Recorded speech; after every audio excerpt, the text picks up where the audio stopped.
Slightly overcast, but still great to be home, albeit it will be a short time on this homestand for the Rockies. 2 games against the Diamondbacks, and then a weekend set in interleague play against the Seattle Mariners. And good evening, everybody. With George Frazier, I'm Drew Goodman. It was a short night last night. Arrived close to 4:30 in the morning. The players didn't hit out on the field, but it is good to be back at Coors Field where the Rockies score a lot of runs. The problem has been pitching all season long. An 8-10 home record. They have to start turning that around. Well, you have to turn it around. If they're going to have any opportunity, they've got to try to win 50 ball games in this park. That's what they've done in the past. When they get to postseason, that's when they've had winning records, and that's something they're going to have to do. 2-1 versus Arizona so far in the season, and Tulowitzki showed signs of that. Dexter Fowler still continues to struggle with the bat at this time. But these are all things that hopefully will get themselves fixed quickly. 282 average, that's first. 9, you see the hits per ball game, the runs scored first, you see the home runs. All these things are good, but not when you give up more than you score. And that's where you mentioned a minute ago, the starting pitching has to get better, give them chances to win a game. Well, yesterday they won a ball game in San Francisco 5-4, and quite honestly, after Jeremy Guthrie, they struggled out of the bullpen.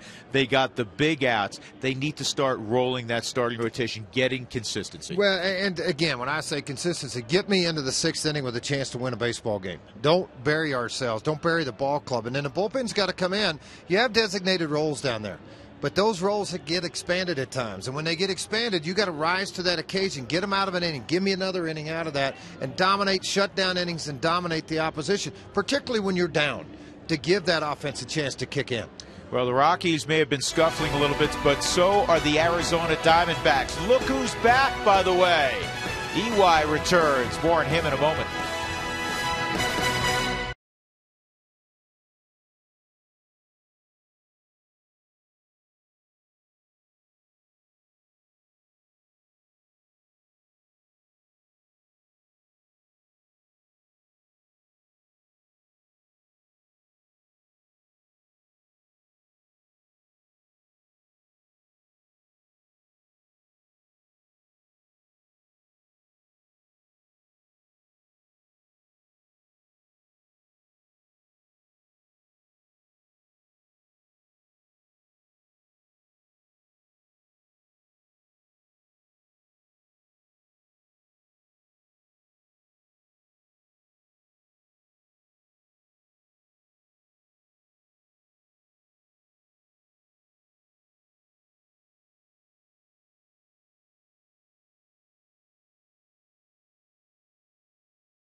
as Eric Young Jr. makes his return to the team tonight as the Rockies get set to take on the Arizona Diamondbacks. EY Jr. on the bereavement list because his grandfather passed away. So the Rockies had to make a move today so that he could be activated.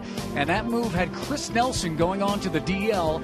He rolled his left hand, his glove hand in Pittsburgh. It has been problematic. He'll take some time off, but Eric Young Jr. is back in the lineup, and he is energized.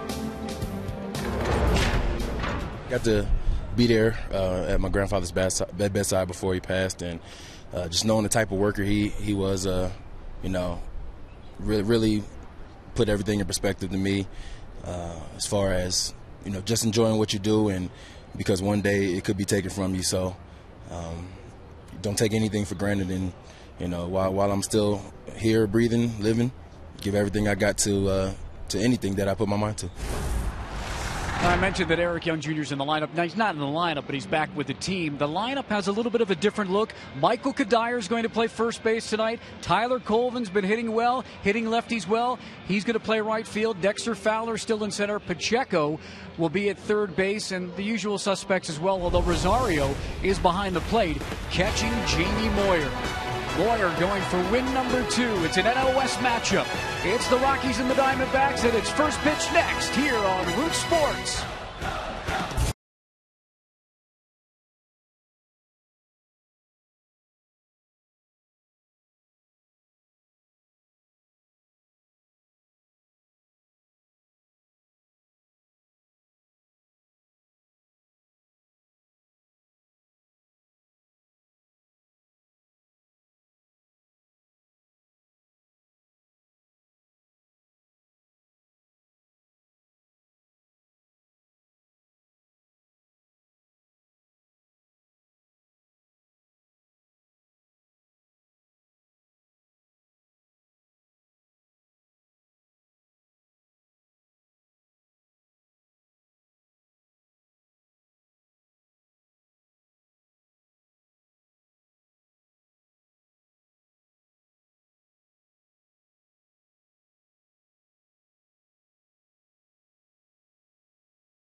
Colorado Rockies baseball on Root Sports is brought to you by your neighborhood Toyota stores. Toyota, moving forward. By CenturyLink, fast speed and a low monthly price. Visit CenturyLink.com. And by Southwest Airlines, find our fares online only at Southwest.com.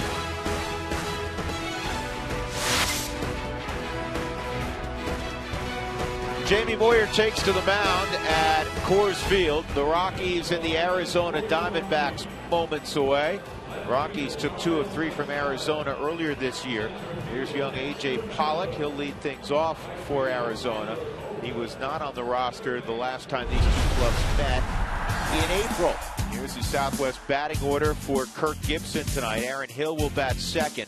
Justin Upton scuffling out of the gate. He's at 227. Jason Kubel comes from the Minnesota Twins. He is swinging the bat well. Paul Goldschmidt, after a good start, is down to 218. Ryan Roberts has come on in the month of May, believe it or not, despite that 214 average. He had a very difficult April.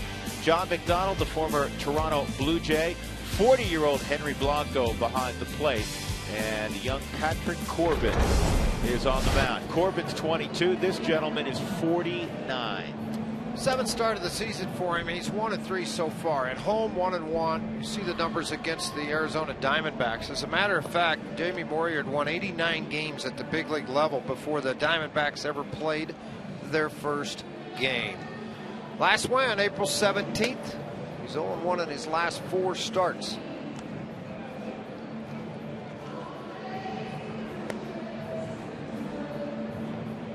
It was a very nice tribute. I think most of you were able to see it a few moments ago, honoring Jerry McMorris, who passed away last week at 71. So instrumental in bringing baseball to the Rocky Mountain region. Defensively tonight, the Rockies will have Cargo in left field, Dexter Fowler back in the lineup. He's in center. Tyler Colvin's in right. Where, you ask, is Michael Kadire? He's at first base. First time this year he's playing first. Scudero, Tulo, and Pacheco. Rosario's doing the catching. For Michael, he has started at first base a fair number of times in his career. 212th start tonight at first base. And with the injuries to Justin Morneau the last couple of years, Kadire has had a lot of reps playing at first base. Close to 50 last year, more than 80 2 years ago. And the first pitch of the ball game is in there, strike one on A.J. Pollock.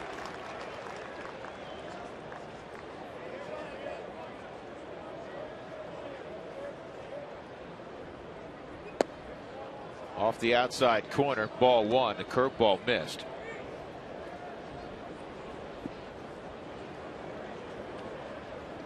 Pollock playing center field in the absence of Chris Young. Young is on a rehab assignment. They have had a lot of injuries. Daniel Hudson is out. Stephen Drew still trying to make his way back. I was talking to Kirk Gibson about those 3 earlier today. Chris Young in an A-ball game yesterday got 5 at bats, George. It was a wild affair. He had a couple of hits. Yeah, but he had 5 at bats in what, 3 innings? Yeah, something like that. Here's Tulowitzki with a chance. And Pollard is retired. Chris Young was off to a terrific start, and then he ran into the wall.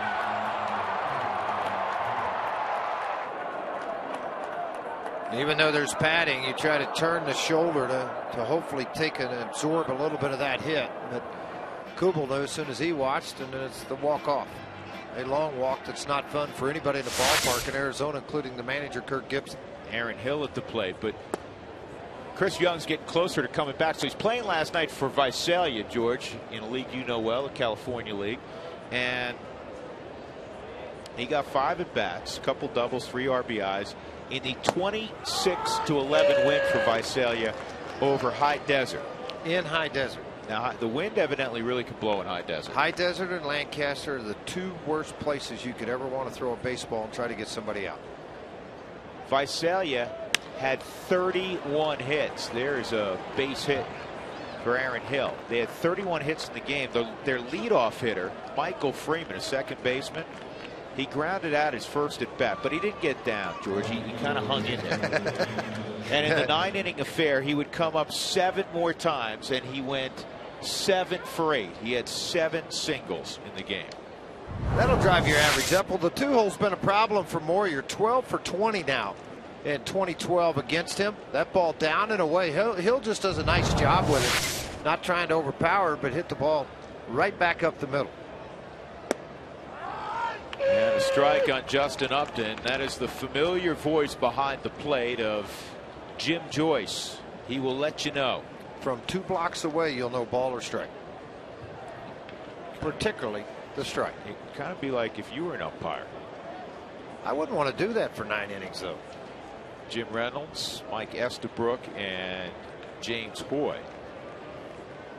But people would hear you a couple blocks away. Mm-hmm. They do right now, and you're not umpiring. Right. Here's the 0-1, and that's off the end of the bat. Important for Jamie Moyer, down in the zone, ground balls, turn the ball over, cut it,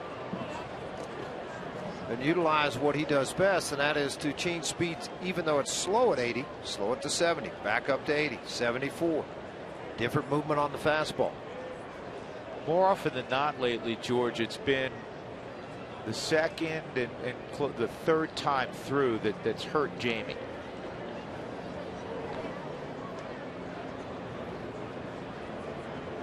But typically it's that pattern you can fall into too as a pitcher, which hurts you that second or third time through if you try to repeat that. But you can see the numbers. Second time 3.49, 318. Strike three on the inside corner. Justin Upton frozen. Well received by Willeen Rosario. Watch how he sets his body to the inside, drops to a knee. See, he's way inside. Now he's going to drop that inside knee to freeze and hold the baseball. When he set up inside, he was well inside, but the center of his body is on the inside corner of the plate.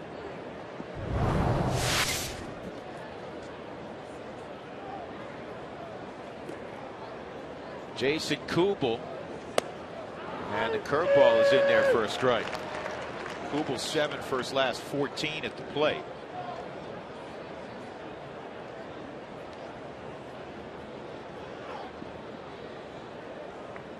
Came from Minnesota in the offseason. And a big jump, but this ball's popped up and playable for Rosario. Good footwork by Rosario because he knew he was getting close to the on-deck circle. So a nice start for Jamie Moyer. Gives up a base hit to Aaron Hill, nothing else. We'll see the Rockies with the bats when we come back.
For the Rockies, Scudero, the hero from late last night in San Francisco. His first Rockies home run, the difference, top of the ninth inning.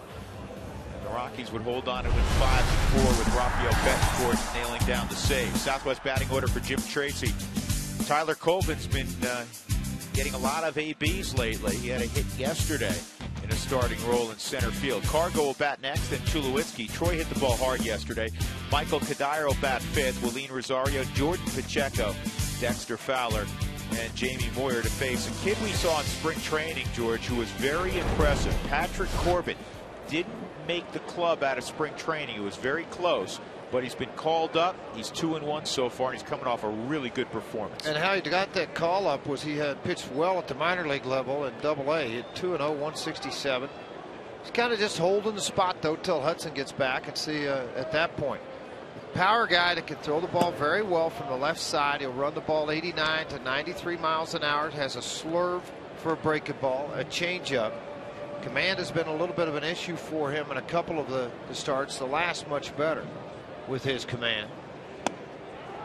Fastball there. 28-14 overall. By the way, I want to correct something. Last night, I said on air Koufax played 6 years. Well, the first 6 of his career, he was 36-40. From 55 to 60, then from 61 to 66, Sandy Koufax was an astonishing 129 and 47. And at the age of 30, decided to say, I'm done.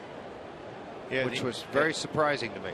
The 4 no-hitters, one of the no-hitters was a perfect game. And the intriguing part about that is when he was a young pitcher in the 50s, this ball's pretty well hit to left field, and it is going to be run down by Kubel. Not known for his defense, but he's leading the National League right now in outfield assists. They've really been impressed with how he has played left field. Well, I'm impressed at the break he took on this baseball and got to it. I didn't think he was going to. The ball's hit very hard. Fastball up out over the plate, and let Scudero extend his arms and drive it to left field. But it was Kubel who made a good play on this ball. I mean, he broke, took off on a perfect angle to the baseball and made the catch. This is an American League guy that has not played a lot of games at Coors Field. Colvin 7 for 15 against lefties this year. He takes strike 1. To finish the thought on Sandy Koufax, they knew when he was signed out of Brooklyn that he had this wonderful arm, but he couldn't throw the ball consistently anywhere near the plate.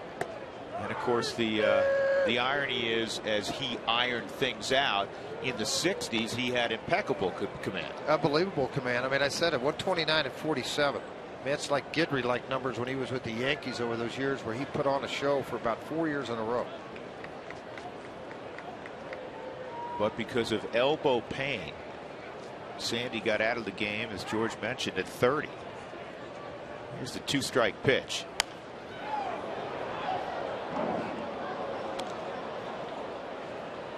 Who wants tacos? Remember, if the Rockies score 7 or more runs during any game, and they almost average 7 runs a game here at Coors Field, go to participating Colorado Taco Bell locations the next day between 4 and 6 and get your Rockies taco special. This is bounce to short. John McDonald on the move. 2 outs.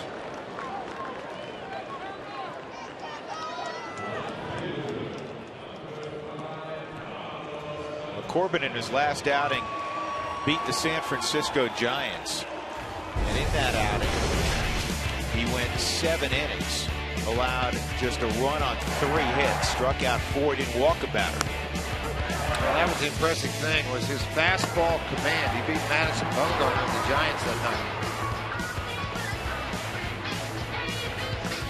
In a matchup of 2 22-year-olds, Bumgarner's still only 22. Ball 1 on Cargo.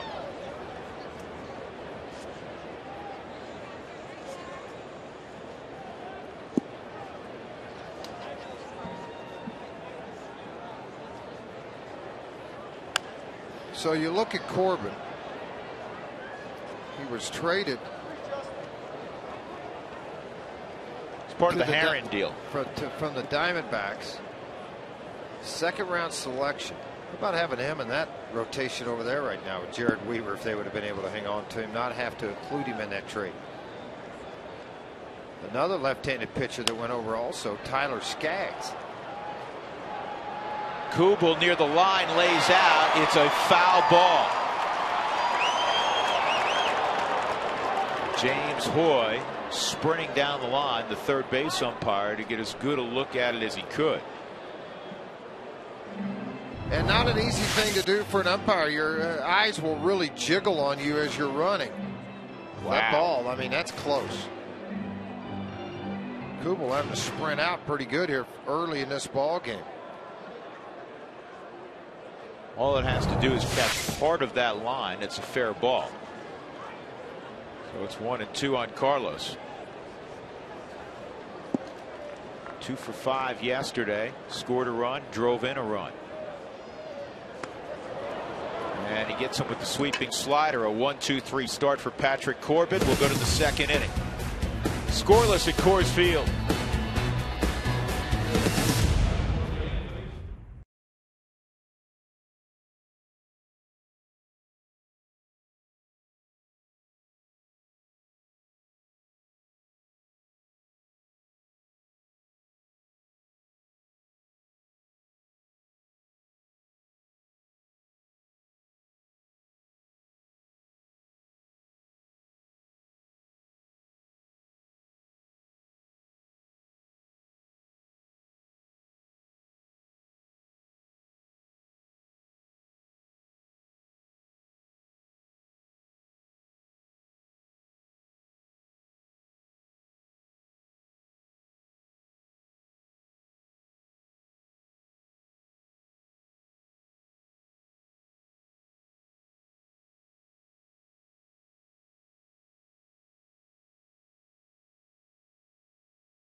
Weiss, the former Rocky shortstop, now the manager of the Regis Jesuit High School varsity baseball team. More on that in a moment. He played against Jamie Moyer back in the late 80s, even though he's a year younger than him, and he's pretty amazed at number 50. It's easy to say. It's tough to execute what Jamie's doing. I mean, you have to be almost impeccable with your command and with your change of speeds. He doesn't have a lot of margin for error, but it's not only the velocity, but what the ball does the last 5 feet. Walt Weiss, by the way, 1 for 3 in his career against Moyer. As I said, that's late 80s. Hey, tomorrow on the pregame show, find out what Walt Weiss is doing at Regis. He's the manager. They're in the playoffs. You'll get to see what he's doing. It's some great stuff from the former number 22 of the Rockies. True, George?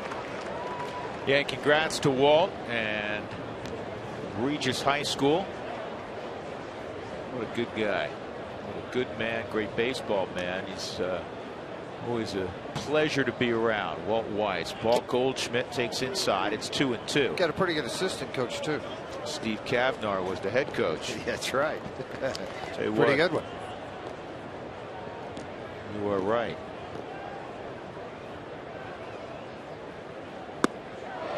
And Walt's son Brody is a tremendous player. Plays short for Regis. What grade's Brody in? Is he a junior or sophomore? Brody's a junior. Brody's a junior now.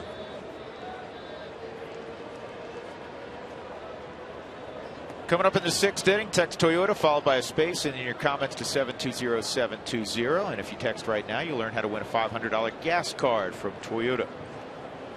Ryan Roberts at the plate. Roberts has the average up to 214. He hit just 152 in April. He's hitting 324 in May.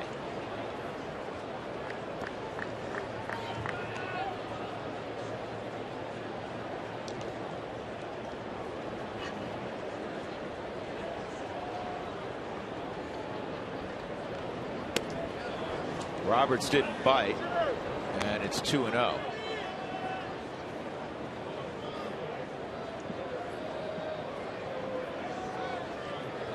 So Arizona comes in 16-21. On the weekend, the Mariners come in. Hot shot off of Pacheco to Tulo to Kadire. Safe. The only guy who didn't get the piece of that in the infield was Scudero. Now that ball was hit awfully hard right at Pacheco. It's kind of just eat it, take it off the chest, and see what happens with it after that. Hopefully you bury it in your chest and you keep it out in front of you. But a one-hop hit right off of the thumb of the glove. Tulo very alertly went over and tried to get the play at first. A base hit for Roberts. Boy, they didn't hit him that hard when I was at short. That is the hot corner, 90 feet away from the action. One out, McDonald at the plate. I was talking to Pacheco for a while in the clubhouse today about playing third base. He's still trying to get comfortable there. And one of the things he's been working on is his setup as the pitch is about to be released. And some middle infielders are taught, George, as you know, pat, and then kind of get your feet in the air, and you're going to splay, if you will, ready to go east and west. He doesn't feel comfortable doing that at third because if the ball gets to you so quickly, he wants to have his spikes in the dirt. Not surprising. I think that part of it with that is the fact that you want to have to make sure you are balanced. I think that's the one thing you want more than anything else is balance.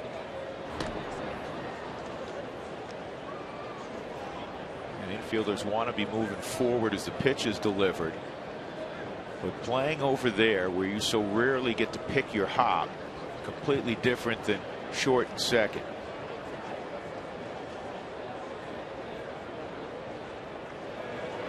Outside 2-0 on McDonald.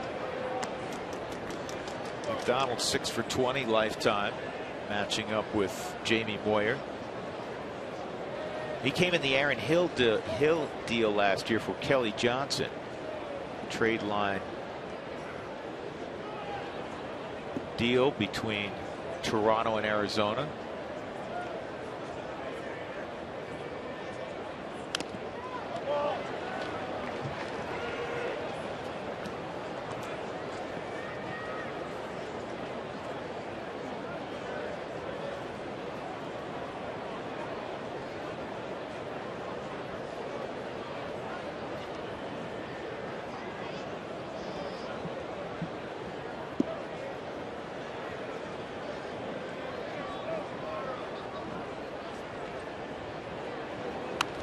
And that's a great bunt. He's going to have to eat the baseball. John McDonald with a perfect bunt.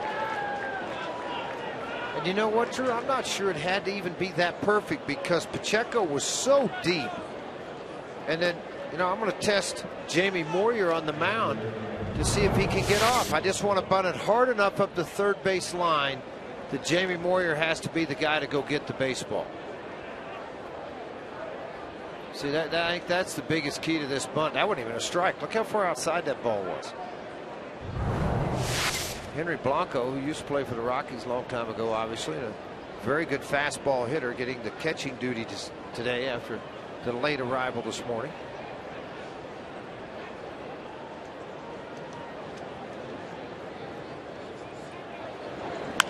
And Henry hits it in the air to shallow center. Dexter will not get there, but Tulowitzki will. 2 outs, and that'll bring up Patrick Corbin. The Camarena Loft, located in center field, is a great option for a group of people wanting to come to the yard. It can hold up to 95. And if you're talking about the Camarena Loft, please note the nacho stand has been replaced now by specialty frozen drinks. Doug and Drew are terrifically upset. They love the nachos. Guess we're going to be up there June 1st, George, calling the ball game from the Camarena Blast. Doug, you're going to have to get your nachos. Bring them up. Okay. Doug, what did they bring us? 3 of them last year, Drew? Did you get any? No. They never got to our table. Marino ate them all, and we got no help with research for 4 innings. And we had to help carry him out after the game. He was so full from nachos.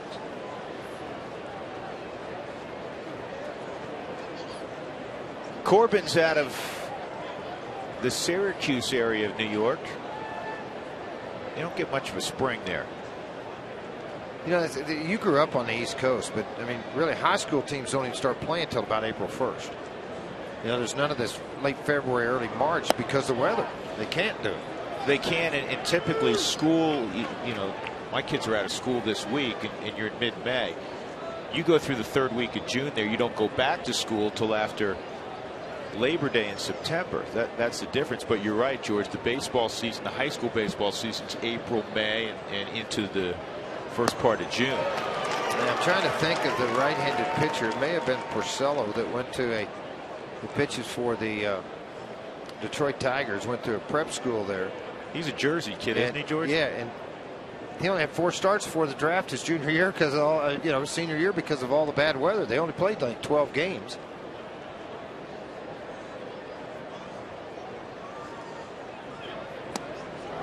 That's on the corner, 2-2. Well, I've always said this, and I'm biased, but there's a lot of good players in cold weather states. They just don't, in the spring, get the reps that the kids in Southern California and Florida and Texas do. Well, that's why so many people take advantage of the showcases on the East Coast. The Perfect Game Showcase ran by Jerry Ford. Well, that's what's going on here. That's the 3rd out. But they were practicing rundowns. They were practicing rundowns. Wow. They only get 3. And everybody was still involved to the point where it was confusing tricked them all. me. He tricked them all. He got all of us. Good degree, Lane. It was a late night, wasn't it?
The bottom of the second inning, and the Rockies will have Troy Tulowitzki to lead off. Wells Fargo customers, get your 2-for-1 Rockies tickets today by going to wellsfargo.com/Rockies. Wells Fargo Bank, member FDIC. So the Rockies arrived about 4:20 last night. By the time you put your head on the pillow, it was 5:26 when I put my head down last night, George. 6 o'clock for me. It's not good when you drive in your driveway and you can pick up the paper. Well, Matt Belisle looked at me. He dropped me off over at my hotel, and he said, "Frage, sun's coming up." Yep, sure is. Way out there to the west. It's starting to pop up. Tulowitzki, a couple hits last night, and this ball's fouled off. Hopefully, last night's ball game will be the harbinger of good things to come for Troy. 2 for 4, an RBI, a run scored. And they weren't just scratch hits. I mean, he squared up. Hard shot to the left side to score Cargo early in the game, and a line drive to center field. Pagan tried to make a shoestring catch on it, turned into a single and a 2-base error.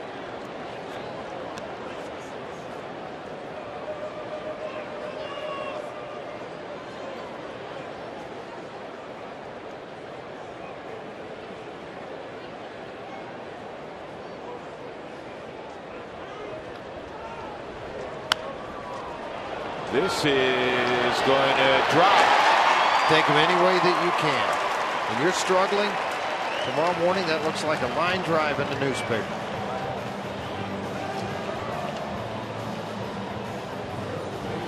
So leadoff single for Troy, and that'll bring up Kadire. Running fastball.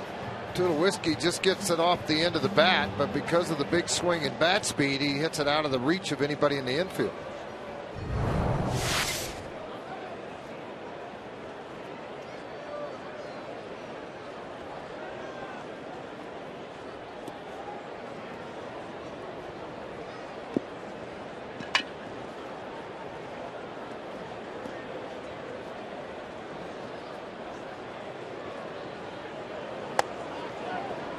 In on Kadire. Michael's one of those guys, nothing phases him. Where am I playing tonight? Right field, first base, second base, wherever. Just let me show up. Let me play, and everybody leave me alone. And he's done a good job in his career at first base. This is foul down the right field line. Last year, Kadire started 17 games at second base, made only 1 error.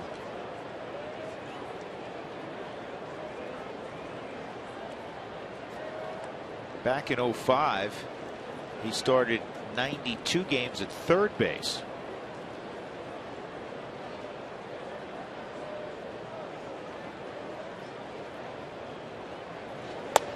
Tonight, again playing first base.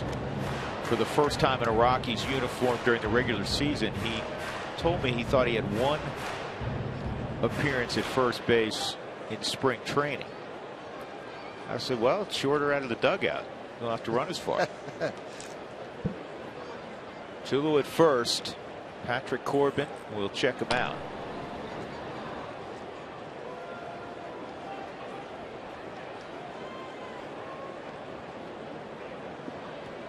Diamondbacks snapped a 3-game slide yesterday, beating Los Angeles 5-1.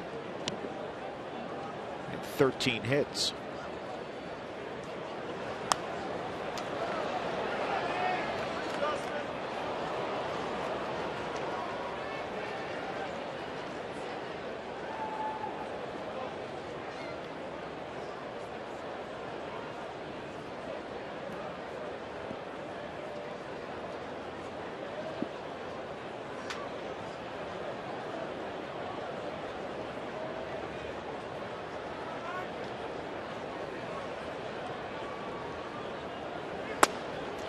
Not afraid to pitch inside, is he? No, he'll throw that little cutter in there, or slash fastball. That seems like the pitch now that everybody's trying to teach left-handers to come in with.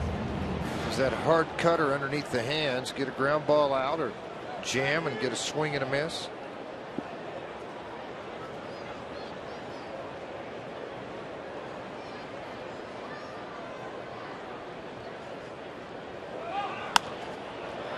on the ground is short. McDonald has only one play, that's first, because Tula was moving on the pitch. So because they put Tulowitzki in motion, the Rockies with one out have a runner in scoring position for Willeen Rosario. And sometimes if you're wondering how a manager can decide when or when not, obviously 3-2 counts, you get into running situations, but also what do hitters do in certain counts when they hit the baseball? What pitchers throw in certain counts? Rosario had 3 hits on the road trip, 3 for 13. None were singles, 2 doubles and a home run, long home run 2 nights ago in San Francisco. Ball 1. Scouts were like, nobody hits it that far. He does. 10 of his 13 hits this year have been extra base hits. He's slugging right at 600, which is the highest of any rookie in the National League. No score, bottom of 2.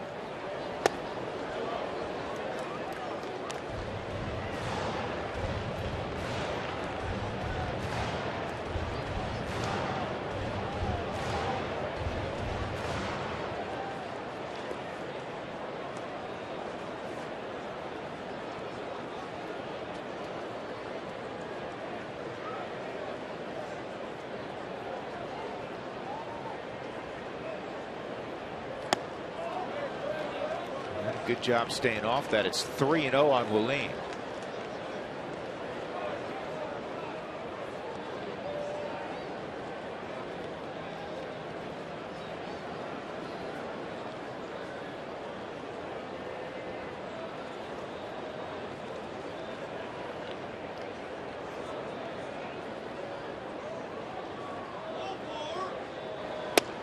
Ball 4. And that'll bring up Jordan Pacheco with 2 on.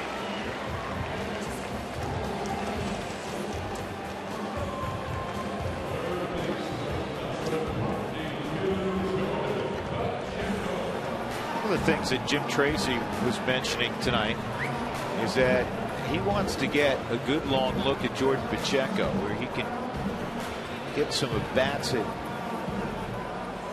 on a daily basis, because his bat has always been intriguing.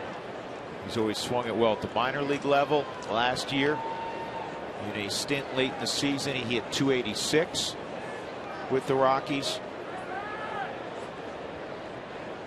He thought he threw out some good at-bats last night.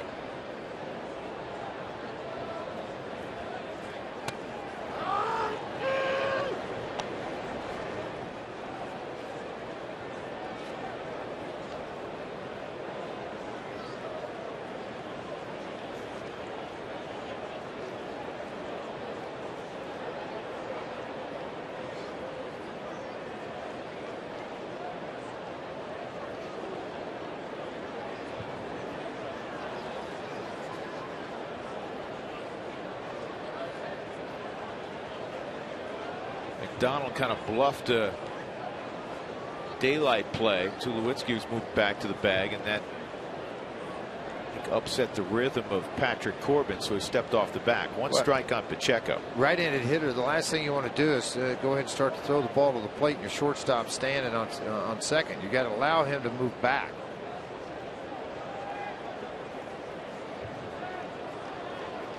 Tulowitzki's doing a nice job of bothering Patrick Corbin. Well, and the only thing is, when that hitter starts to swing, get quiet out there. Don't move around. A lot of hitters will tell you they don't like runners bouncing when that guy picks that leg up. It's distracting of trying to pick the baseball up out of the hand. Right now, though, he's got the attention of Tulowitzki. Tulo's sitting back there moving around a little bit, say, hey, I'm back here. Might go. Never know. Then maybe elevate a fastball, and Pacheco could hurt him with it. 2-strike count on Jordan.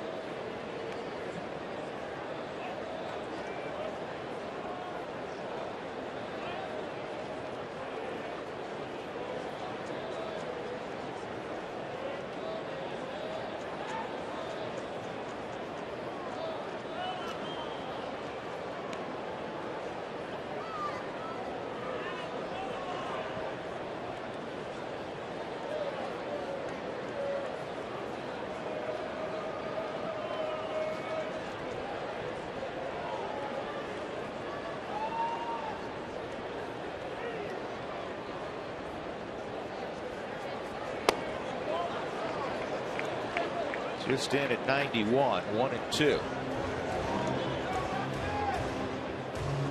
Seems like that Blanco's in this ballpark, and he played here, caught here, did a lot of things. Of course, he's been in the National League, so he spent a lot of time here with a young kid on the mound. He's not wanting anybody to extend their arm, so he's really keeping it very tight to the body.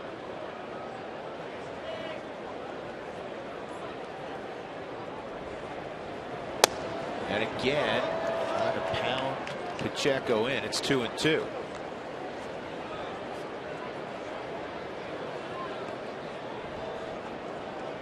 Jordan last year in his call up hit a couple home runs, drove in 14. He got 84 at bats.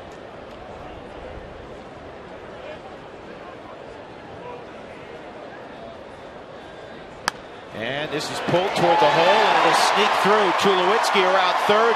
He will come home with the first Rockies run, and almost nailed at second.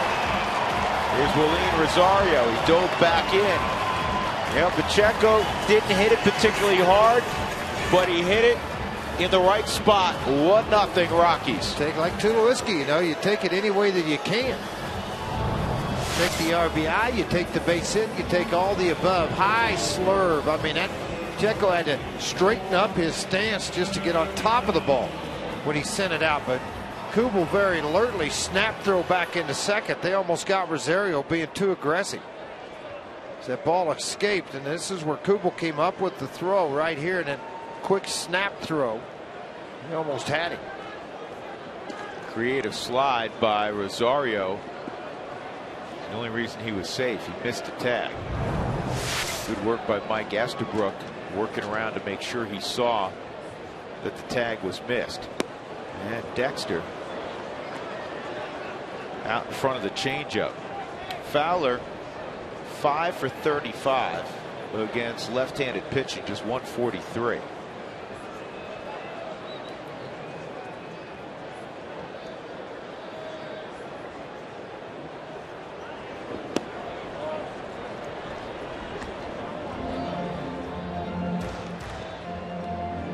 They have one out. So we're hitting in that 8th spot is not easy. You have a guy on deck, not only a pitcher, but Jamie Boyer's not a good hitter at all. So if you do get something around the plate,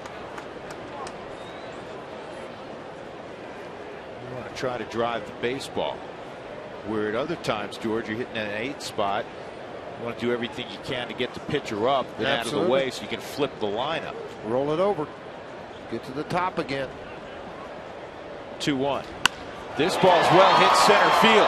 Turning his back and running is Pollock, and can't catch up, and it kicks away. Fowler can fly. 2 runs are going to score, and Dexter's going to go to third. A 2-run triple. Make it 3-0 Colorado. How good is that to see from Dexter Fowler? Second triple of the year. RBIs 15 and 16. Fastball out over the plate. Dexter has shown this type of power, particularly into the off gap out here in right field. Bounced just short of the wall. Pollock gave a great check on trying to get to the baseball. Dexter knew. Didn't get it good enough to hit it out, but once it hit the base of that wall, the strides got longer. The real estate disappeared quicker. And even Pacheco coming all the way from first base to score. It's called a strike on Jamie Moyer. This looks like when, well, we got a squirrel on the field. Where is he? Where is he?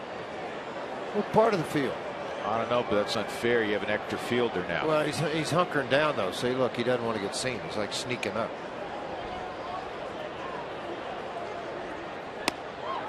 That's a strike, too. Where'd he go? If you're looking at the alignment defensively in the infield for Arizona, it's like the little brother's up.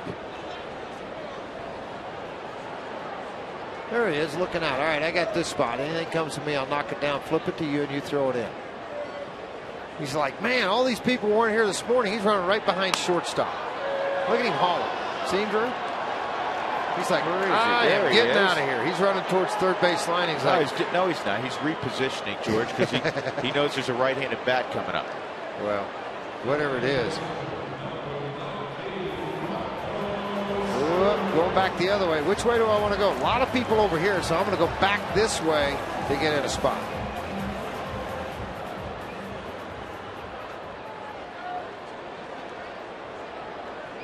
And you know what? That's a really nice move by John McDonald. He's letting the squirrel know there are 2 outs.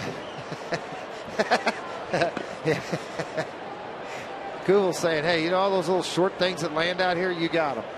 They're between me and McDonald. You take those, I'll play deep. Scudero takes a strike. He was robbed of extra bases his first time up. Kubel went into the gap in deep left center and ran a ball down, hit by Marco.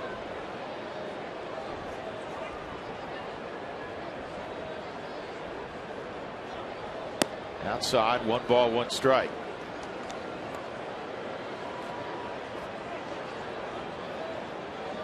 Marco Scudero didn't start yesterday, but he had the biggest impact on the outcome. Tied at 4 in the 9th inning. And Marco went deep against Santiago Casilla. This ball is pretty well hit again to left field, but it's going to hold up. And Kubel makes the catch. Very productive 2nd inning. Tulowitzki got it started with a base hit. Rockies come up with 3. The big blow at Dexter Fowler, 2-run triple. Now where's he going? He made a break for it. Everybody left the field.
Nope, can't make it. They opened the door for me. I'll go that way.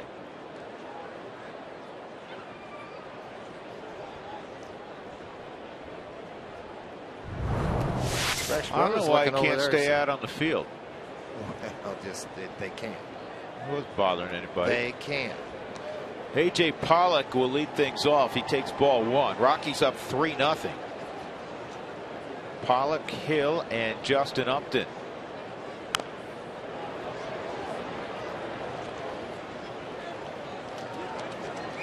Talking to Eric Young Jr., first base coach, Eric Young Sr., excuse me, first base coach for the, here's EY, for the Arizona Diamondbacks. He likes Pollock a lot. So he's very solid, very fundamentally sound in all departments, runs well.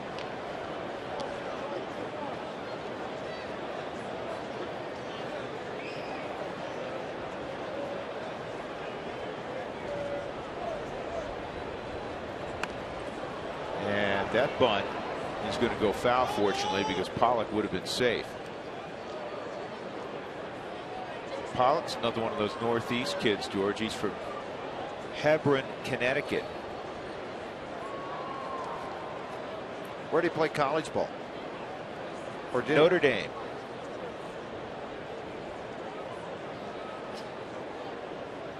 And he was a 2-time MVP for the Irish.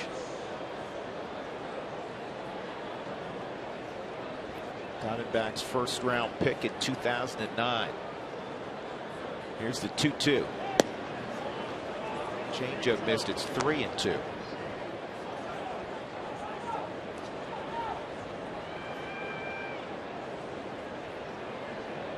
Jamie Moyer at 1-3. He has a 3-0 lead here in the third, and that's hard on the ground. Tulo got over in front, and he just did get Pollock. That's one that Troy's going to file away. Okay, duly noted. That kid really runs well. Runs well, and don't take your time getting your hands set. That's for sure. The ball was hit hard. And Tulo snaps into the grass. I got my feet set. Whoop! I better turn it up a notch. Yeah, from the Mike Shaw Supermo, you can see how close it really was. Aaron Hill singled to center his first time. He takes ball one. Hill is 12 for 27, a 444 average, and 3 jacks career-wise against Jamie Moyer. 1-1.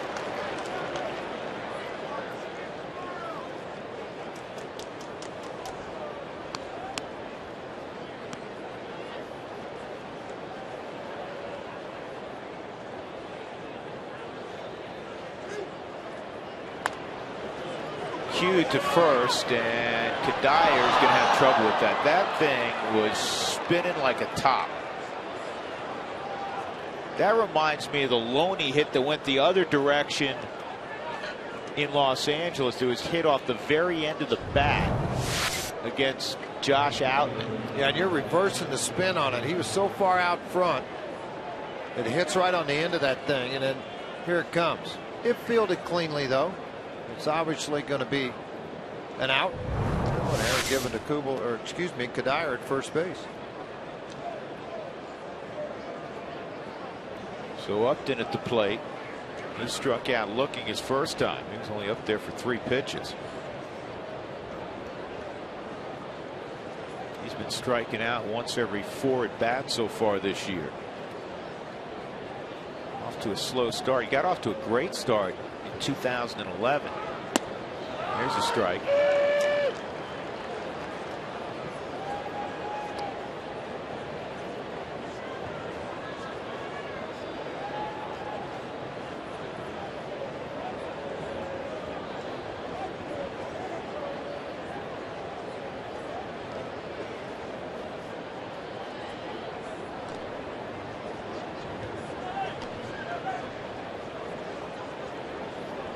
A year ago, hitting .289 at this point in time, slugging .529. The whiff percentage is how often you swing and miss. So that's considerably higher this year. 1-1.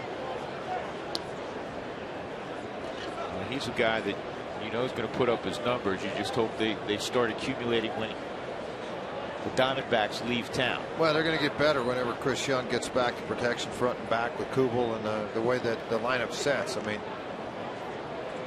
part of the protection plan that you put together as a manager when they're swinging the bat.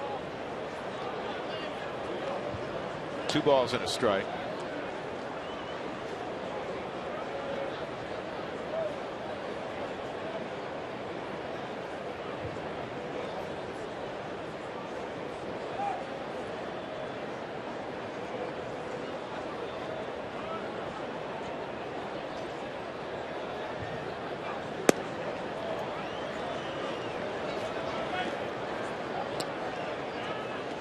Moyer will take a walk. He's fallen behind 3-1 on Upton. Hill at first after the miscue by Kadire.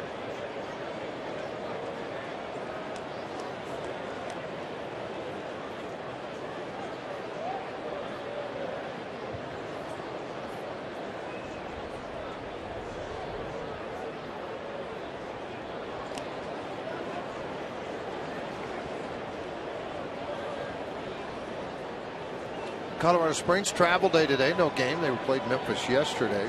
Scahill came up with a loss in that ball game. The Tulsa Drillers lost today to Northwest Arkansas 6-3. Yeah, 5-game lead has shrunk to 2 now. That's ball 4. So Hoyer has walked Upton. And now they're 2 on for Jason Kubel.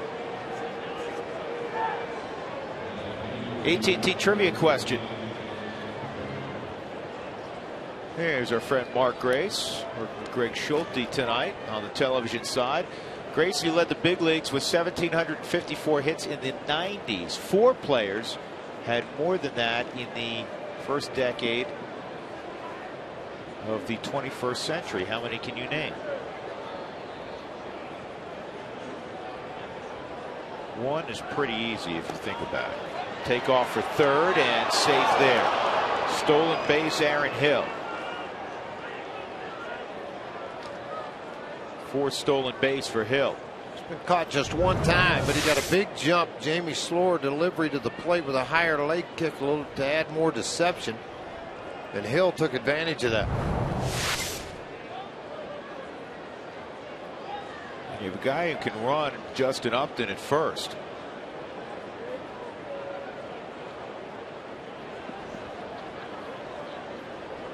Kubel fouled out to Rosario his first time up.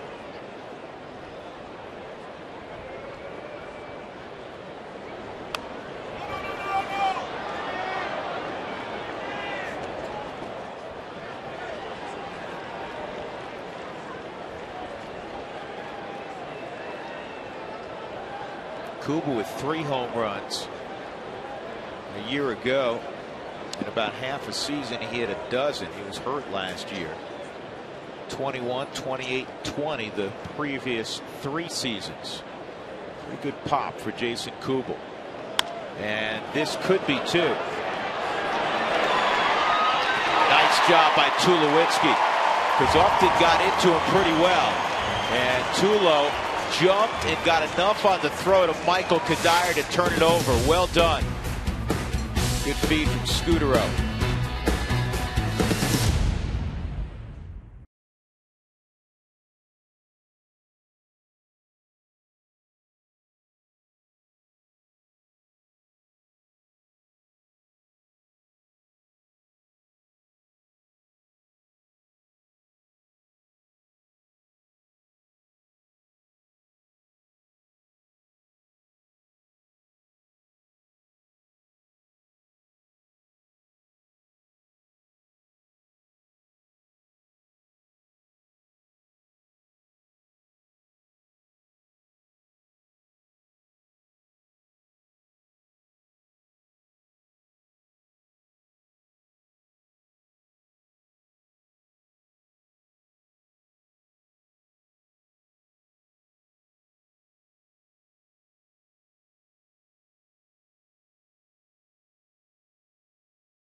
Time for the Home Depot, doing more on defense. Home Depot, more saving, more doing. Watch Troy Tulowitzki here leap and throw at the same time. Middle infielders always work on getting their spikes out of the ground. Clean slide by Upton, but you don't want to get your leg caught. Well, a pretty good stretch by Kadire at first base, too, to be able to receive the baseball. He's able to keep his foot on. Late move to the baseball with that lead leg, and able to do that really was helpful. And this is gloved by Corbin. He's going to throw out Tyler Colvin, 1 out in the 3rd inning. That'll bring up Cargo. Gonzalez struck out on a slider away his first time up.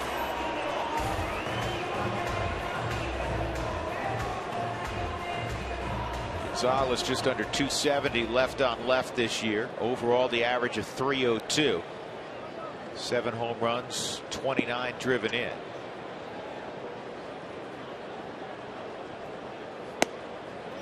Ball 1.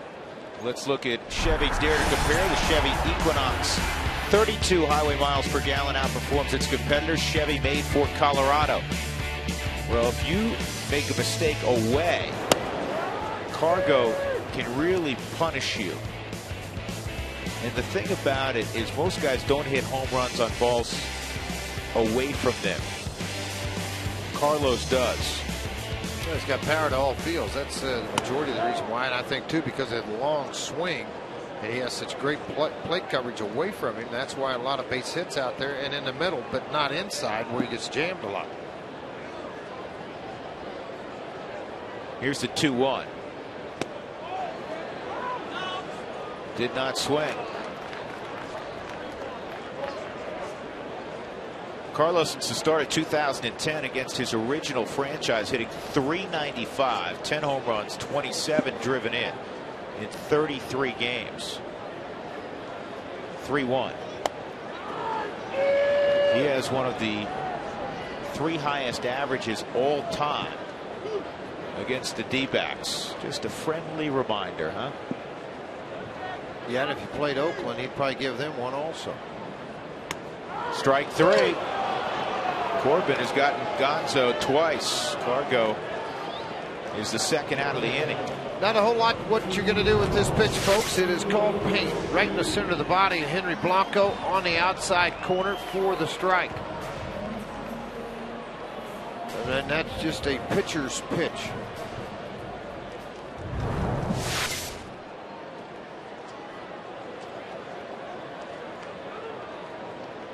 Troy, a bloop single to start the rally last inning, takes ball 1. Troy singled after a Michael Kadire fielder's choice ground out. He was on the move. He was at second. Rosario walked. Pacheco an RBI single. Dexter Fowler a 2-run triple to center. And this is going to be a 1-2-3 inning for Corbin. Ryan Roberts makes the catch. We'll move to the 4th inning. Rockies 3 and the D-backs nothing.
By the Ford Fusion. Quality you want, an economy you deserve. Ford Fusion, go further. By the Colorado Lottery, don't forget to play. By AT&T, the nation's largest 4G network. AT&T, rethink possible. And by the Courtyard by Marriott, Western elegance in the cultural heart of the city. Great speed, George. We saw good lateral movement earlier. Gobbles up a lot of real estate. Really cut on a dime. Yeah, really extends the legs forward. Could be a sprinter or a hurdler. Paul Goldschmidt struck out his first time. Here's the 0-1 to Goldschmidt, and that misses 1-1. Not afraid of being in the limelight. No, there's quite a few people cheering him on. Yeah. Not bothered by the bright lights. Can you imagine how much stuff he has to eat at night after a game? Especially if he's the only one here. Well, I'm sure he has a family. Think he's got friends? I think he's got a lot of friends. Yes. 3-1.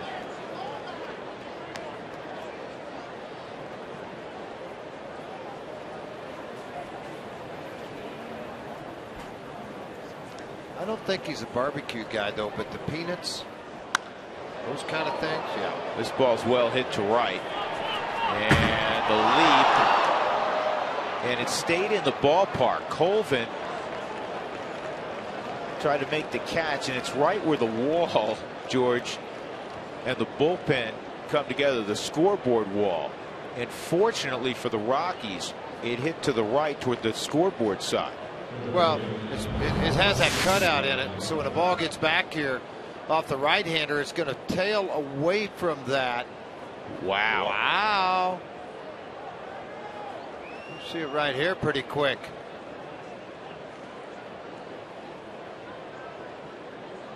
That's inches. Glad it was, too. If not, they'd have a run on the board. Ryan Roberts singled his first time. Leadoff double for Goldschmidt. And that pitch misses away.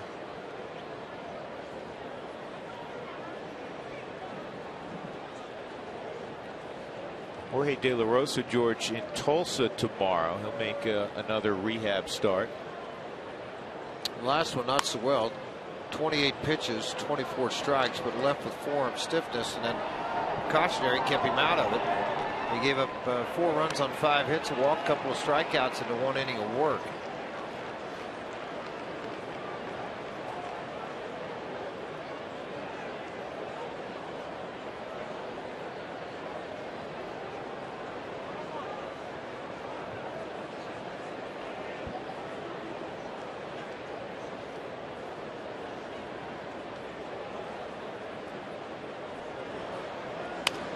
On the ground is short. 1 out. That's kind of a vintage off-speed delivery from Jamie Moyer. He got Roberts out on that front side, and a harmless ground ball to short. See, now if I'm a squirrel, you're all over that. Well, squirrels aren't meat eaters. I don't care what I am. I'm all over that. So are we begging on air for some basic barbecue right now? That wouldn't be. Would that be below us? No, We that would not would be do that? beneath us to It do would, that. yeah, I know. Charlie, if you're out there shooting that, you might mention to them Drew likes ribs. I like sliced brisket. John McDonald at the plate. Corn on the cob, baked beans, and coleslaw. You know what? I mean, we'll do just fine with the Sam's ribs. giving me direction up here.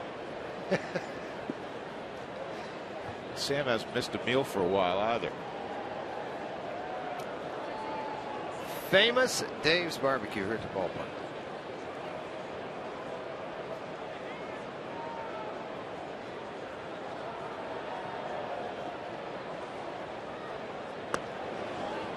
If you're wondering, folks, Jamie Moyer and Juan Nicasio came home early. Moyer, because of the start, the late arrival this morning, a lot of teams do that. They'll send that next day starter home early, so they get a decent rest, decent night rest before the start.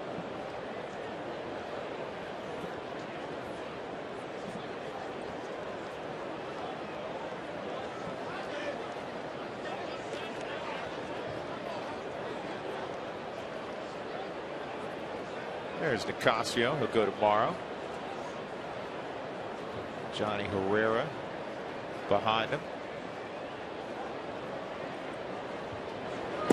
Good changeup. I know you're at home. You're saying, how come guys don't stay back on him? He's not going to throw it by you. He only throws 78, 79 miles an hour. It's easier said than done. You just lunge out at the baseball, and his ability to place the baseball north, south, east, and west is amazing, to the tune of 268 wins.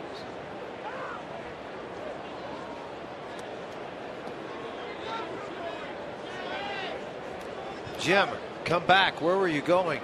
He wanted everybody to know that was no pitch. Time was called. I like Jim Joyce. Of course, Jim Joyce, everybody learned his name a couple of years ago, the Armando Galarraga perfect game that should have been. Jim missed a call at first base, but such a stand-up guy. He's written a book with Galarraga. This ball's well hit to left. Cargo going back. He'll make the catch. 2 outs. And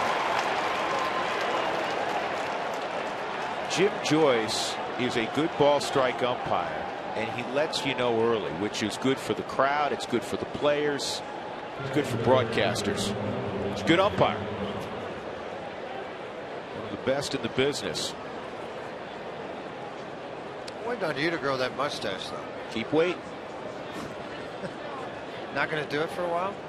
You're the mustache guy. I haven't looked at one of your baseball cards through the years where you didn't have a mustache. I know. Henry Blanco at the plate.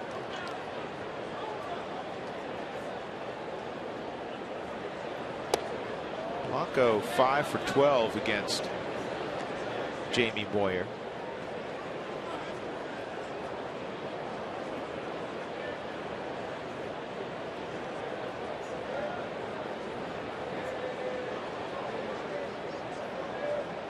One 0 on Henry. 1-1. So further evidence with Jamie Moyer that you've been around a long time. Eric Young, senior, 0 for 12 lifetime against Moyer. Matt Williams had some success against Moyer.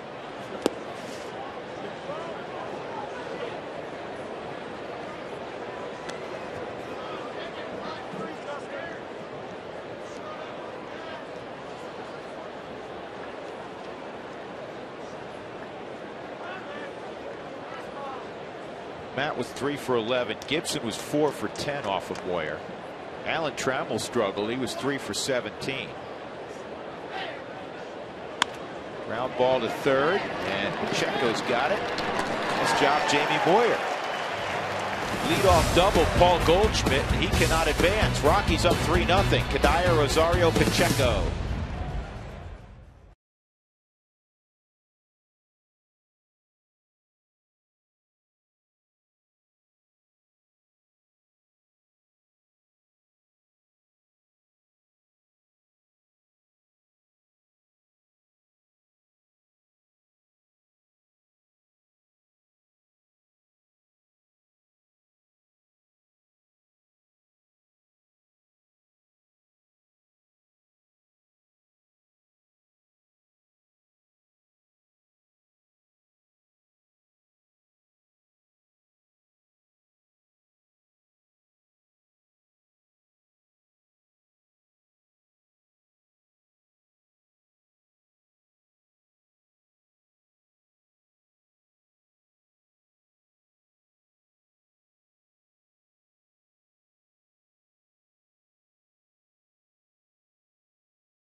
Back at Coors Field, heading bottom 4. Rockies with a 3-0 lead on the Diamondbacks.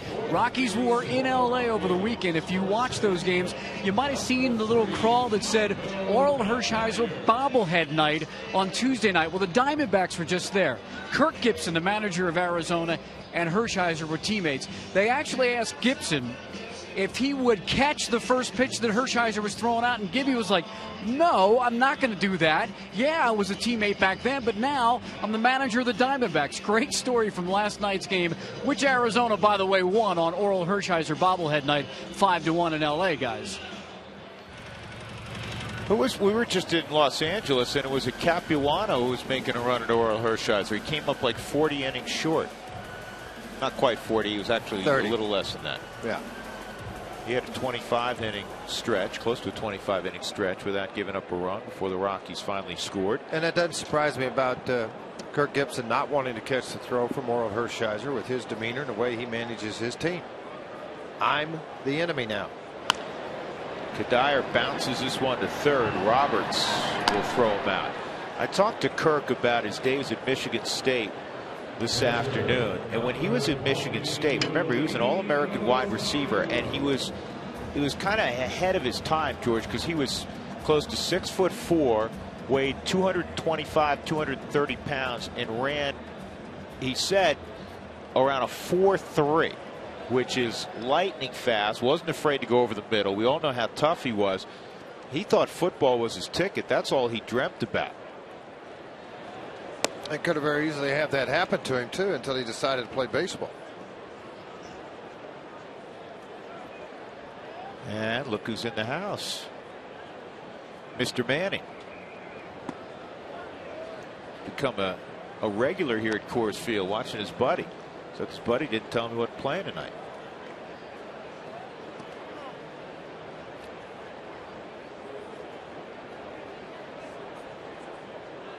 Two 2-0 on Rosario, and it's a ground ball to second.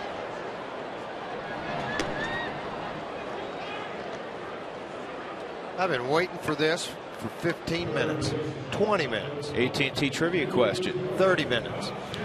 With Jordan Pacheco coming up. Mark Grace led the big leagues in the 90s with 1,754 hits. In the first decade of the 21st century, 4 players had more. Ichiro is the easy one. Derek Jeter had more. Miguel Tejada and Todd Hilton. How do you like that? That seems like that was probably a Doug question. And it was. He'll take full credit for it. Nicely done, Doug. Normally you take credit for things you don't do. I'm proud of you for stepping forward today. Ball and a strike. Jordan bounced a ground ball to the left side for an RBI single. Second RBI of the season for Pacheco. Rockies up 3-0 as they hit with 2 outs here in the 4th.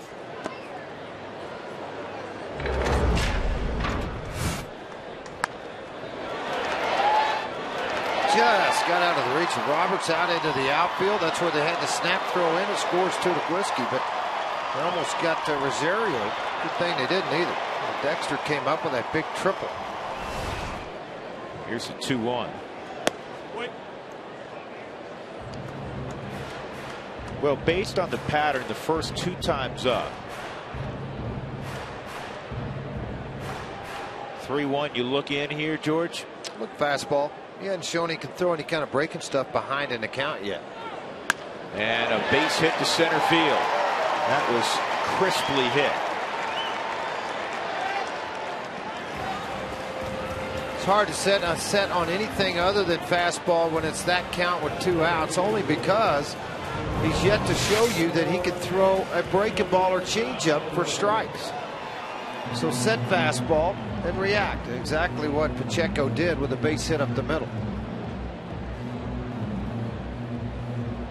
And here comes Mr. Triple, Dexter Fowler, a 2-run triple in the second. His second triple of the season. He had 15 a year ago. Since the start of 2009, he and Shane Victorino more than anybody else in the league with 41 each. This ball was well hit. Well hit into right center and then off to the races. Right on the base of the wall. Rosario scores. Pacheco scores. That made it a 3-0 ball game. Dexter to third. Just shake hands with Richie Dower.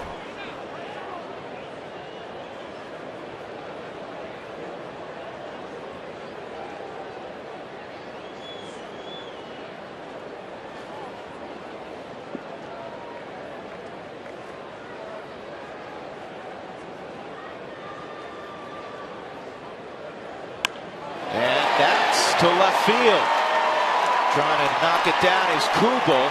And Richie Dower will hold up Pacheco at third.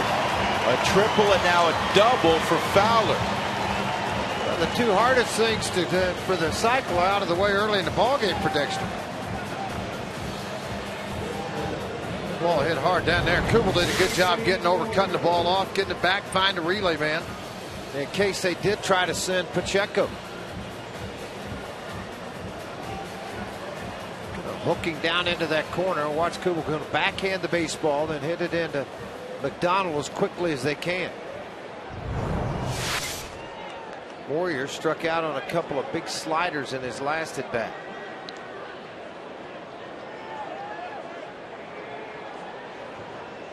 He's due for a ribby, George. It's been a few years. When was the last time he had a ribeye? A ribeye. When was it, Doug? Probably 2010. You said it'd been a while. It doesn't count because he was hurt.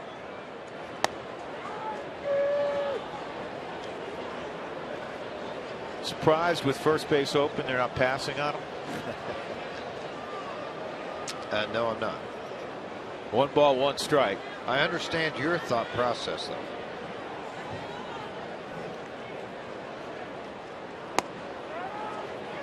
One and 2.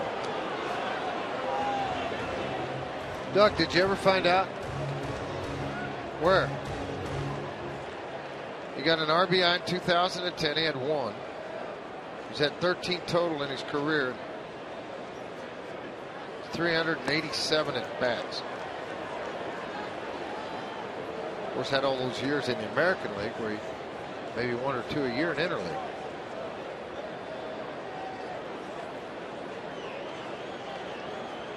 Veteran of 50 major league hits, George. He's old school. He's like Gracie. No batting gloves. Stirrups.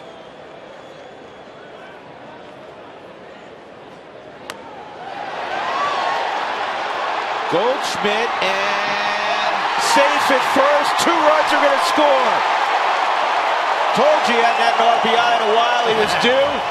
Goldschmidt miscommunication with Patrick Corbin.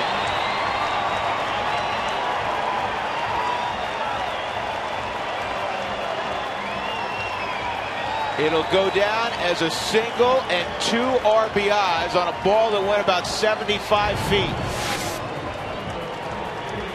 Sweep swing by Warrior, and then here comes Goldschmidt. He thought that for sure that Corbin was going to get out of there, and he didn't, and that's when Goldschmidt tried to dive for him. See, he really thought, I think Corbin was going to take it earlier. Then he didn't want to flip it to Corbin, who was ahead of him. I think he tagged him, Drew. I do. I think he got him on the backside. Scutaro takes ball 1. 5-0 Colorado. Let's see, George, if we can. Right there. Just get right now. Yeah, got him right there. See the glove bend? It looks like he did. Wasn't much of an argument, though, was there? I think when he was diving down there to try to do something, he probably didn't feel it. McDonald makes the catch. Jamie Moyer with a 2-run single. His wife Karen. Haven't seen that in years, huh?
The fifth inning. Drew Goodman, George Frazier upstairs, and Jim Tracy in the dugout, kind enough to join us. Trace, does Moyer now become a candidate on the days he's not pitching, perhaps to pinch hit and lengthen that bench a little bit? Maybe pinch hit, Drew. I doubt pinch run, but maybe pinch hit, you guys. Nice job he's doing with their lineup, though. I mean, I know some of the bigger names missing out of this, particularly Young, but he's really keeping everybody out on the front foot, Jimmy. He is, George. You know, I think, in relation to what we've had to do bullpen-wise the last couple of days, I think we're getting into an interesting part of the game, and to see how they react as an offensive club this third time through the order, I think that's going to be a big key as we move through these next couple of innings. Quickly, I know there's zeros on the board with him pitching right now, but also this club trying to win some ball games at home. Would you go to the pin quick? Well, you know, we're definitely going to try to ward off any kind of danger, but I think, like I just said, you know, we're without Brothers, we're without Outman.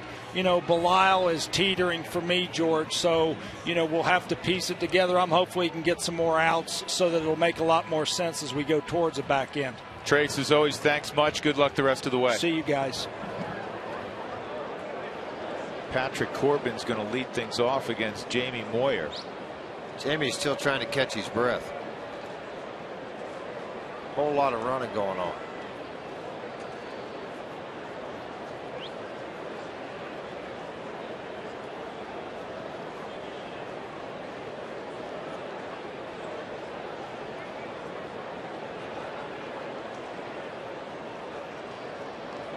Saw Moyer whistle to Kadire not to play behind the bag with Corbin up.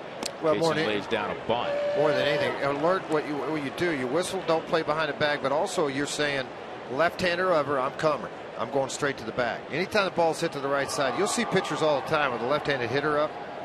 They will yell at a first baseman and point, we got a left-hander up. Just be ready for it. Because particularly the way Jamie throws, they pulled a lot of the baseballs.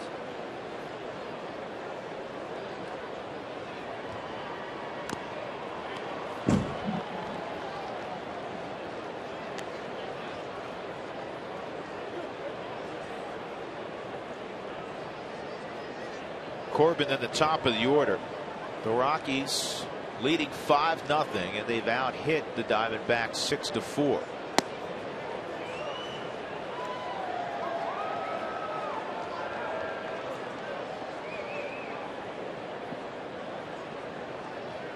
Corbin from Syracuse, New York, and went to junior college in Florida. Troy will throw him out, one gone. And now it begins that third time through, George, against Jamie Moyer. A.J. Pollock is twice hit it on the ground to Tulo. Well, and that's why I brought that subject up to Jim Tracy as we spoke to him in between innings. You know, if he gets through this fifth inning unscathed and not a lot of workload on there, do you send him back out for the sixth? I mean, he hasn't pinched hardly any throws in this game, only 68 so far in the ball game for Jamie Moyer. So, you know, if he can get through this with the 80 total pitches, then it might be a whole lot less than that. Nice job by Pacheco, staying with it, throwing out Pollock. Two gone.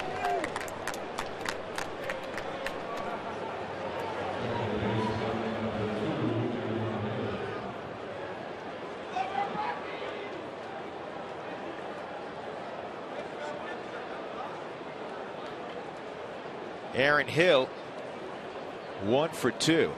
Reached on an error in the third. Also has a stolen base today. Swiped third base.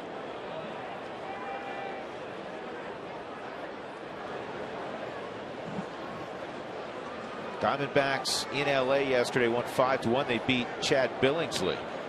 Wade Miley improved to 4-1. I want to go back to the base hit by Jamie Moyer at the first baseline. You're wondering, well, how did he get 2 RBIs when this ball don't go more than 60 feet? It's because of Dexter Fowler's hustle more than anything.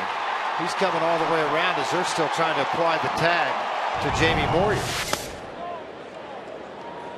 Did a very wild throw at the plate. I mean, Dexter's going to be flying on this thing all the way through. And you also see Tulowitzki throw the guy out at first.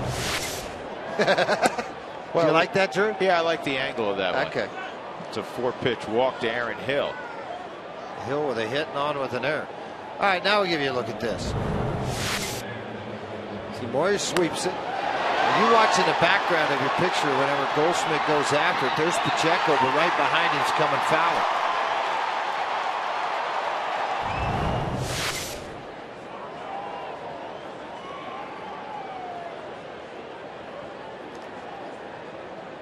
Upton a strikeout and a walk.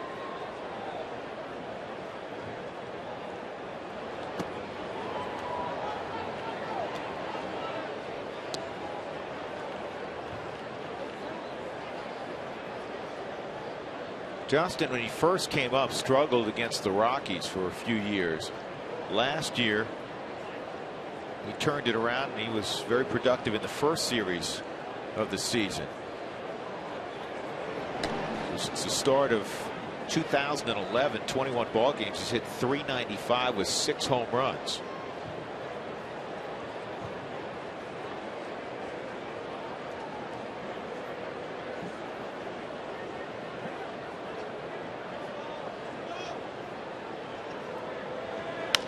And a ground ball to third.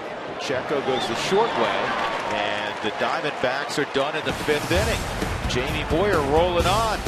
Gone Little League on us tonight.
Back live, Tyler Colvin fouled the first pitch off his leg.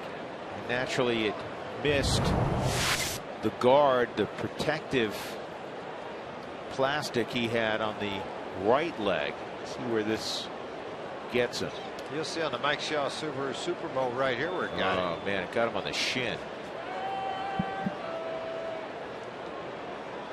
Right above the pad.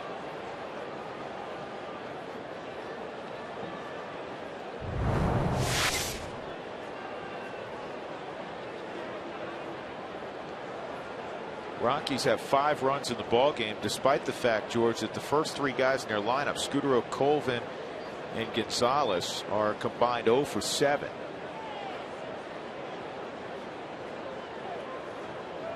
In fact, the first 5 guys in their lineup are combined 1 for 11. Tulowitzki has the 1 hit. He's 1 for 2. Kadyr's 0 for 2. It's been the bottom of the order. Pacheco's 2 for 2, including an RBI single. Dexter Fowler, a 2-run triple and also a double and a run scored.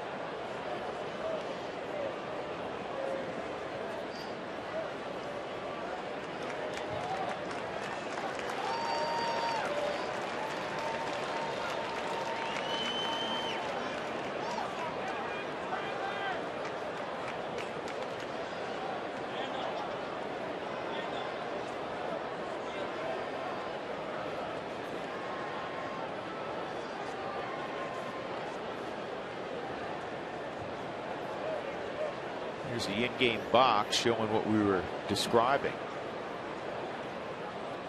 0-1, pulled down the line, fair ball.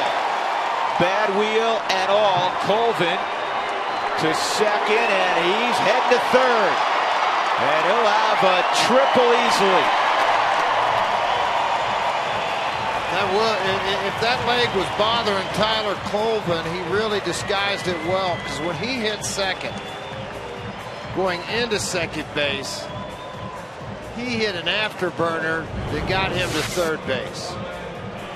Ripped down the right field line, high fastball, inner half of the strike zone, over the head, and then as soon as he saw this ball land fair territory, took the wide turn at first so he could have an even cut going straight to the bag at second. Arms pumping fast, legs moving fast. Right here, you know what? Not going to have a chance at me at all.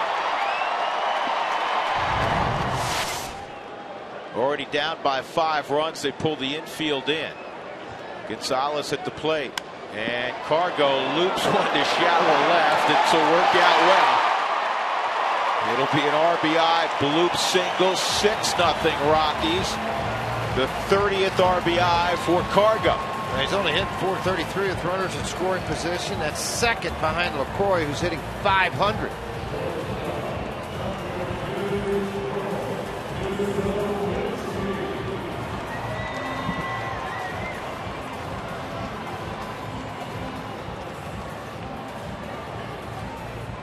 Well, the infield's in.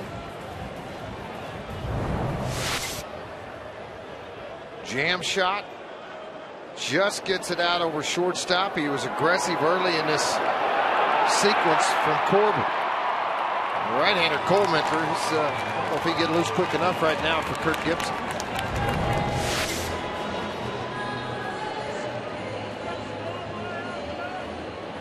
Charles Nagy out there talking to the 22-year-old Patrick Corbin. 6 runs, 8 hits. Colementer was in the rotation. So good a year ago, struggled early on this year. Now he's working long haul relief for Kirk Gibson.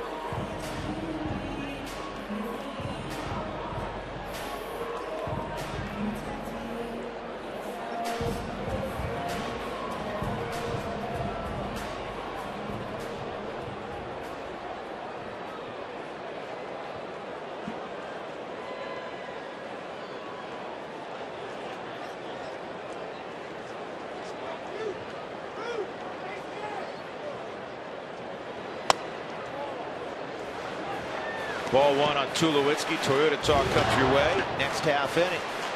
Text Toyota followed by a space. Then your questions, comments, thoughts to 720-720. Toyota Talk.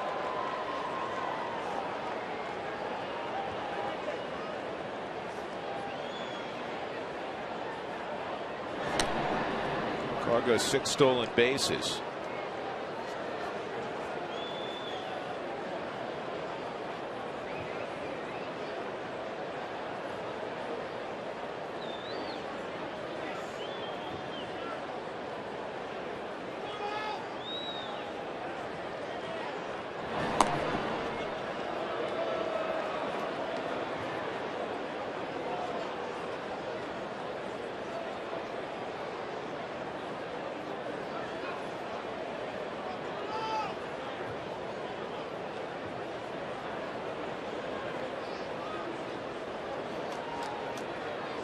Here's the 1-0.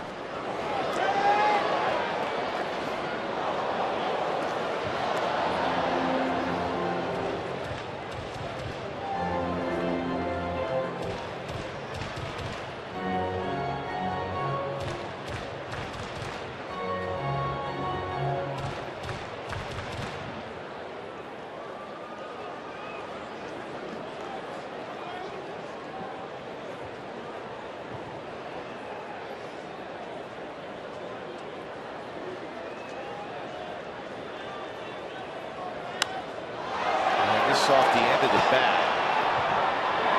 Kubo will make the catch. That's the first out of the 5th inning. Kadire will come up. Sports fans, don't forget the Dan Patrick Show airs weekday mornings at 7 This week's guests will include Reds manager Dusty Baker and NFL Network host Rich Eisen. Keep updated on all the top news with the Dan Patrick Show, weekday mornings at 7 on Root Sports.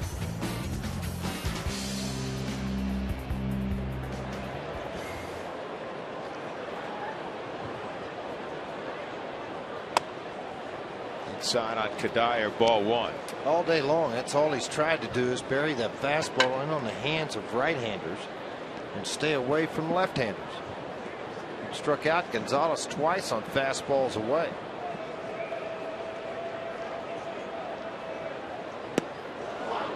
Nice change of speed there, 1-1. Well, we talked about it off the top of the broadcast. The Rockies at home, as they traditionally have been, very good. 6.5 runs a game, 282 average. On the road, half the production in terms of runs, just a 219 average. This ball hit hard, and Roberts stays with it, helps turn it over. 5-4-3. Rockies get another run. Triple by Colvin and a bloop single by Cargo. 6-0 Colorado.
Time for our Excel Energy high efficiency inning. 5th inning for Jamie Moyer. We got Patrick Corbin on a ground ball to Tulowitzki. A.J. Pollock on a ground ball to the third baseman Jordan Pacheco. After a walk to Aaron Hill, you got Justin Upton to hit a 2-hopper to third. Learn about energy efficiency and how to save money in your home by visiting responsiblebynature.com. 6-0 Colorado. Drew Goodman, George Frazier, Mark Stout. Rockies home briefly. 5 games this week, and then it's back to the road. We'll see the new Marlins Stadium in Miami. New team, George. It's the Miami Marlins now. Miami Marlins, that's right. They got an M on their hat, and they got Marlins across their chest. You're 100% correct. 2-0 on Kubel. Got a fiery manager, George, down there. Ozzie Guillen. Should stick to baseball. That's a strike. 2-1. Got a big outfielder by the name of Stanton, who can hit the ball really far. 2-2. Well, they're playing better baseball now. You know, earlier they had been struggling, but now all of a sudden they're starting to play better baseball. And a lot of that is Josh Johnson has started to throw the ball a little bit better for them. He won the ball game yesterday. 7 innings, 2 runs. Anibal Sanchez. Right now, Miami sitting at 3.5 back at 19-17. Atlanta, Washington, New York. The Mets have played well. Then Miami. Make that 20-17. Philadelphia in last place, but the reinforcements are about to get in that direction. Curveball, and Kubel goes down swinging. 4th strikeout for Jamie Moyer. But 96 pitches for Jamie to get through 4+ last start. Now all of a sudden it's just very, very economic with his pitches, but it's all about where he's throwing the strikes. Look at that ankle completely rolled over. Everything gone. 81 pitches, 44 strikes for Jamie Moyer. Off the plate, ball 1.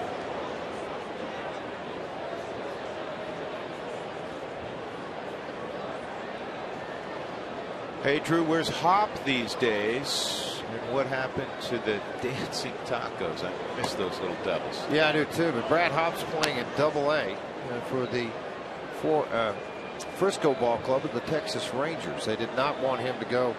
He didn't really want to go play in Round Rock. Did not make the big league team. He lives in the Fort Worth area, so it was easier for him to get called up from Double-A. And actually was hitting 300 at the time. Last time I checked, about a week ago. We'll get you some numbers on Hopper.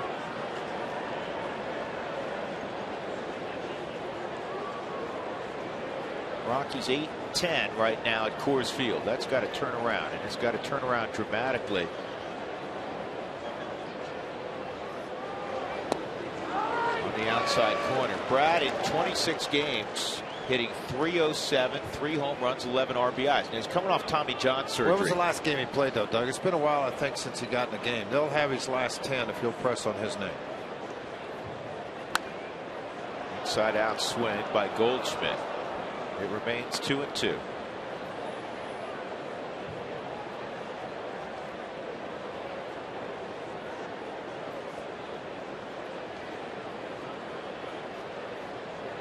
Jim Joyce yells, Steve Reich. That's the 2 syllables.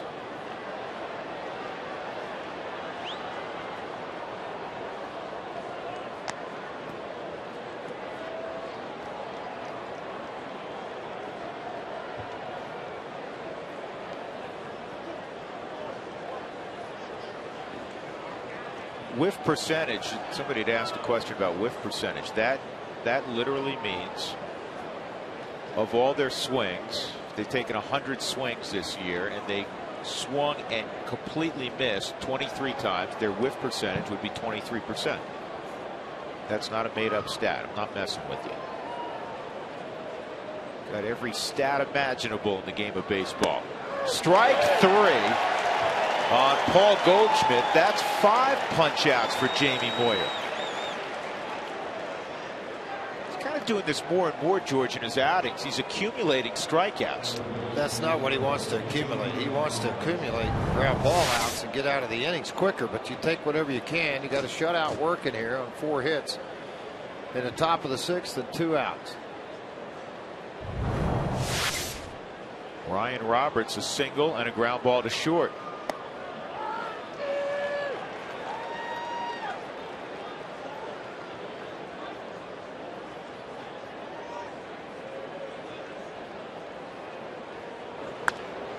Ground ball to third on the backhand. Pacheco, long throw, and an accurate one. 1, 2, 3, 6th inning for Jamie Moyer. Rockies 6 and the Diamondbacks nothing.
at Coors Field. Ball club had to make a roster move today because Eric Young Jr. is back off the bereavement list. And let's show you what the team did. Chris Nelson's been battling a little bit of an injury to his left wrist. It happened back in Pittsburgh when he dove for a ball down the third base line. It's kind of been problematic. He's on the DL. Eric Young Jr. back. Unfortunately, his grandfather passed away, but he had some quality time with family. Got to be there at my grandfather's bedside before he passed, and just knowing the type of worker he was, really put everything in perspective to me, as far as just enjoying what you do, and because one day it could be taken from you. So don't take anything for granted, and while I'm still here, breathing, living, give everything I got to anything that I put my mind to. And Drew and George, I think you'll agree, that's how he has played the game this year for the Rockies.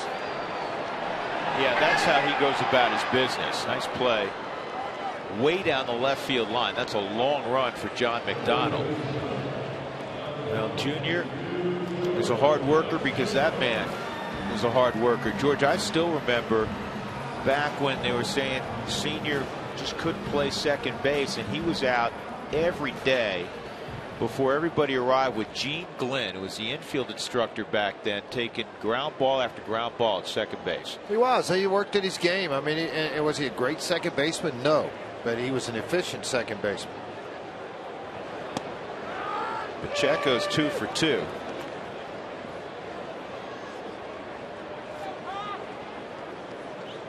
An RBI and a couple of runs scored for Jordan.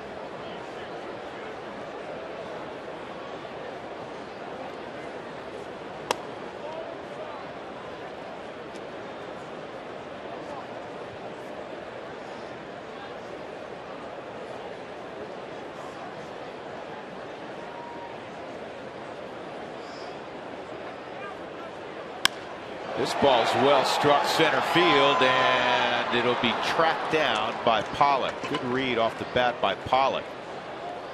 George Pacheco continues to swing the bat.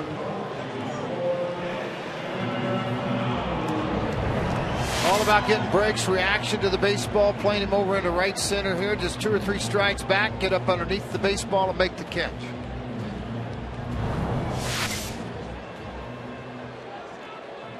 Two outs for Dexter Fowler in the bottom of the 6th inning. Dex a triple that scored 2 in the 2nd and a double in the 4th. Dex being pushed right now for playing time at center field by Tyler Colvin. There's the 1-0. And this is on the ground deep short, and McDonald knocks it down. It'll be interesting to see how they score this because of Dexter's speed. Fields it cleanly. He's got a long throw.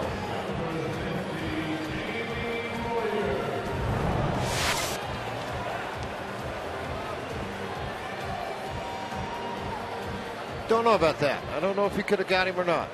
Only because of the speed. Base hit for Dexter. Single, double, and a triple. Go deep, Dexter. He's done that 4 times this year. You never know. Here's Moyer.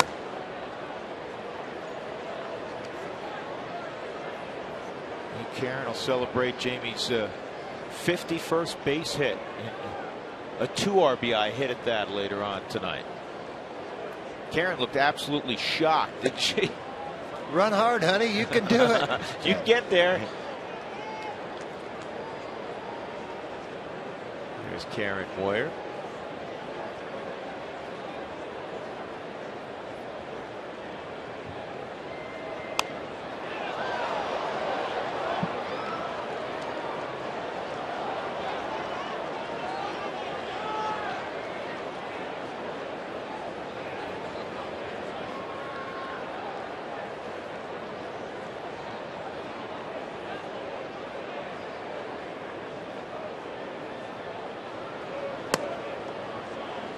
So here's Jamie's infield hit that ends up scoring 2 runs, and watch Karen Moyer.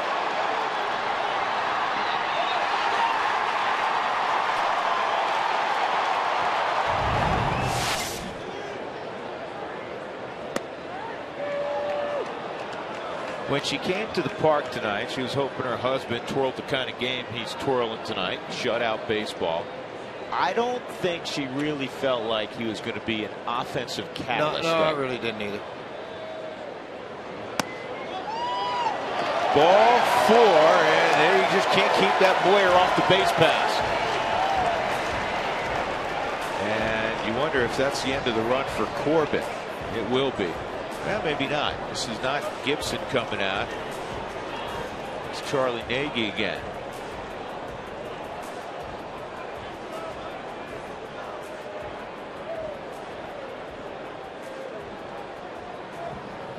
Scudero's 0 for 3.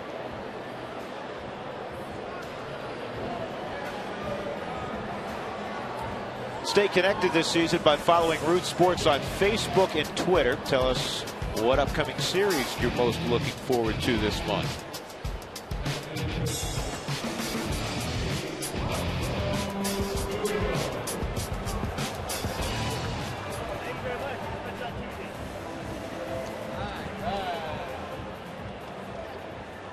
Last time Moyer walked, by the way, July 15, 2010.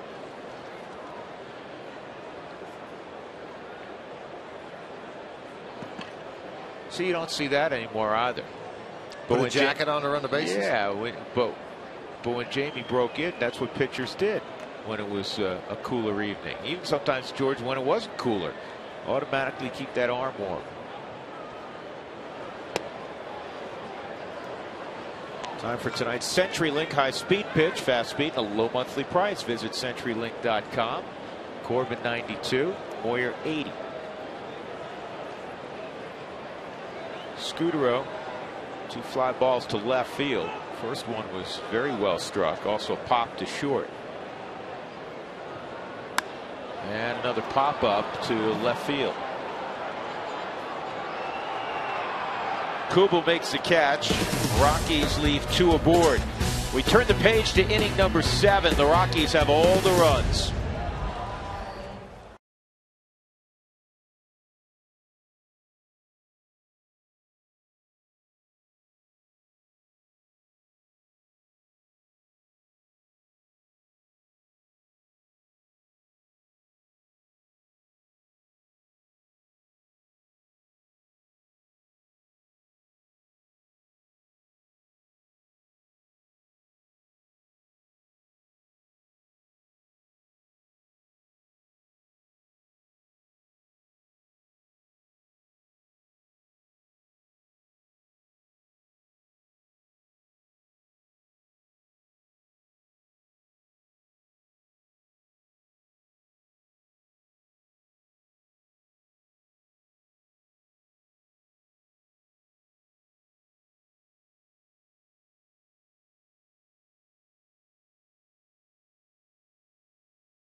For the Coors Light Freeze Camp, Jamie Moyer with 2 outs and runners in second and third rolls one up the first base line and eludes the tag, we believe, by Paul Goldschmidt.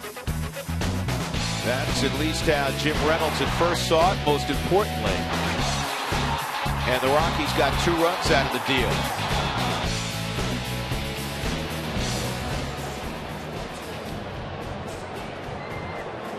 By Coors Light, the world's most refreshing beer. So the Rockies return home. They're up 6-0 as we go to the 7th. With George Frazier and Mark Stout, I'm Drew Goodman. Rockies will play a day game tomorrow against Arizona. And then Friday, Saturday, and Sunday, the Mariners come to town. bottom third of the order, John McDonald, Henry Blanco, and then Corbett scheduled. He does not figure to hit.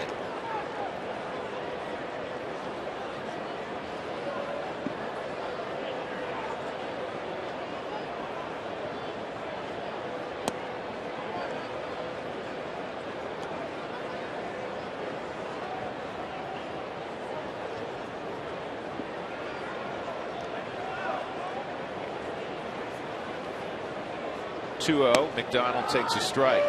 Rockies offensively at home, such a different club. We illustrated that earlier. They've now scored at least 5 runs in 9 of their last 10 ball games at Coors Field. 2-1 on John McDonald. 3-1. Kenneth Farid taken in the ball game. George, he's a tall kid. He is. Middle there, yeah. The real tall guy? Yeah. That's a strike. I just caught a glimpse of Ty Lawson also. I love how Kenneth Farid plays. How can you not?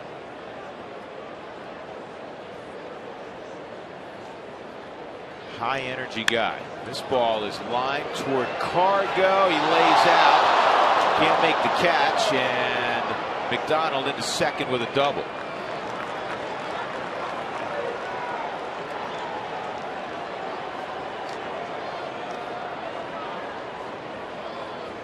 Well, of course, the only thing that ever concerned you, something like this, 6-0 lead, balls hit pretty hard on a 3-1 count, 3-2 count, excuse me. A great effort by Cargo.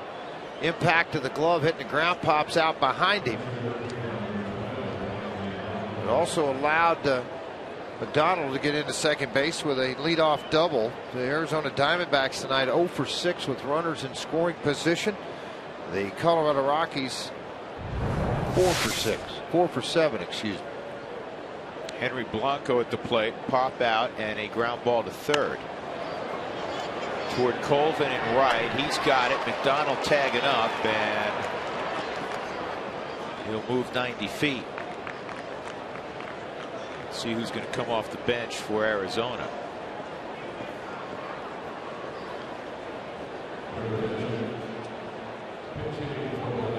Cody Ransom.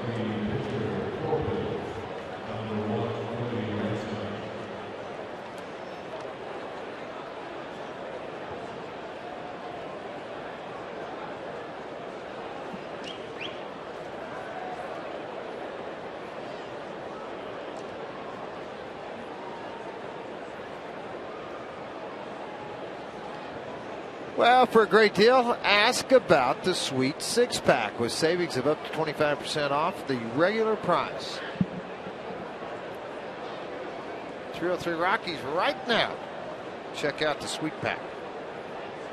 George, I know it's been a while since Jamie Moyer has faced Arizona, but coming into the evening, he had a scoreless string against the Diamondbacks of 12 2/3. He has extended that to 18 2/3 entering this inning. Ransom is going to end that streak right there. A pinch single. Well, it's going to be more than a single. It's going to be a pinch double for Ransom, and it's 6-1.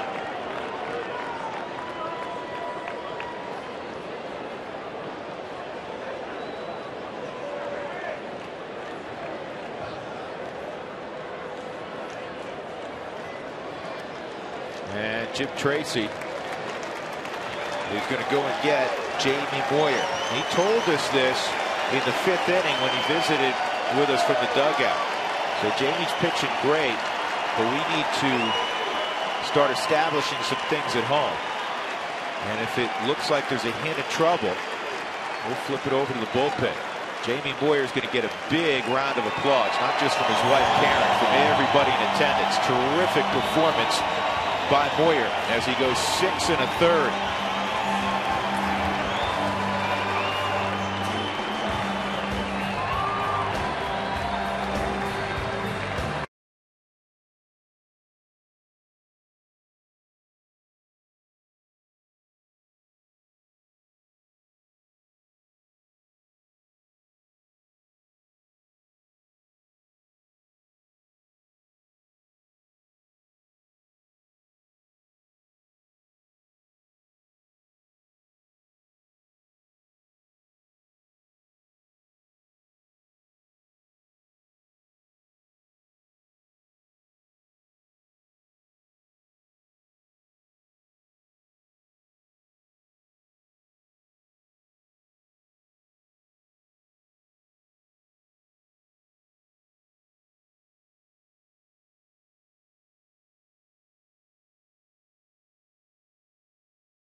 future. Start saving now. The way to do it is College Invest. Go to collegeinvest.org, and remember, your contributions are tax deductible on your Colorado state income taxes. Are you saving for college or just talking about it? What is attached to the binky there, George? That looks like a squirrel. A gray squirrel. I like the color choice. She's already got her PJs on. Josh Renicke's going to come into the ballgame. 326 earned run average over 13 appearances so far. 14 strikeouts in those 19 and a third innings. Out on the road this last trip, the bullpen. Difficult time, 1-2, 5.73. Start to see the effects, but the 21 walks and 26 plus innings was one of the reasons behind that. But you also see the effects of being overworked early in this game, early in the season so far. Renicke's been one of those workhorses.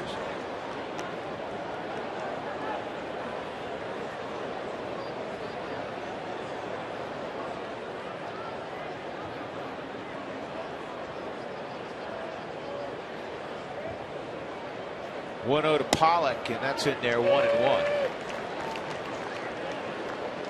Matt Reynolds will start throwing for the Rockies down in the bullpen. You heard Jim say Brothers and Outman doubtful for tonight. And he'd like to stay away from Belisle. Well, they started also. Starters sure gave him the opportunity to do that. Jamie Moyer, 6 hits and a run given up. Ocasio will go tomorrow. That's that big contrast. You have a guy throwing in the 70s, and then the next guy throws in the mid-90s.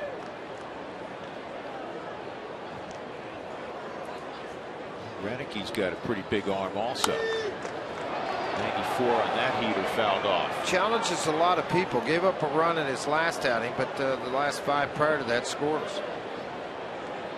9 innings pitched over that time frame.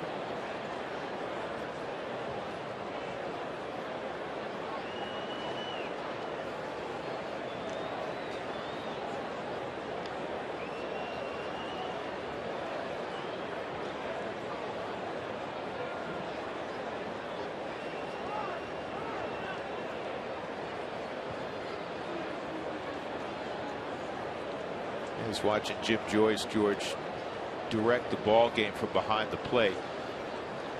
He has been a guy that's come out in various polls as the #1 umpire in baseball, and that's player polls.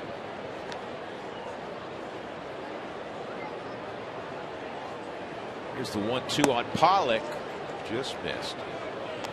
2-2.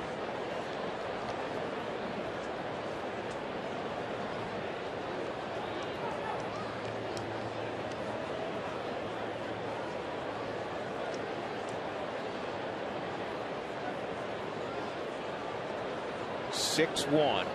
Rockies leading in the 7th inning.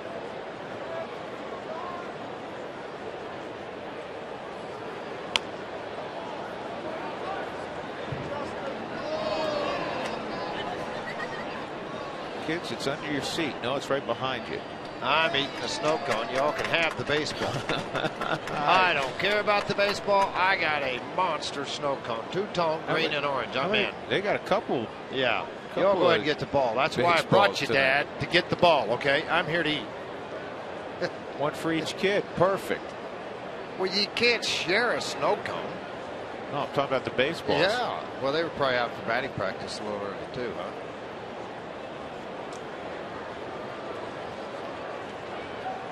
They're neat kids because usually, I know when my kids have those, they have it all over their face. So watch, it pops up there. Kids don't even move. Huh, that's baseball. Where is it? It's behind me. You take care of it. I'm eating. Mom's all excited. Wow, what do you think about the baseball? I don't know. This other thing's pretty good, though. Her phone will start blowing up in just a minute.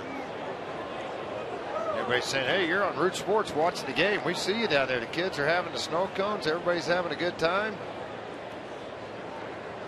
That's a race to the finish. 3-2 on A.J. Pollock.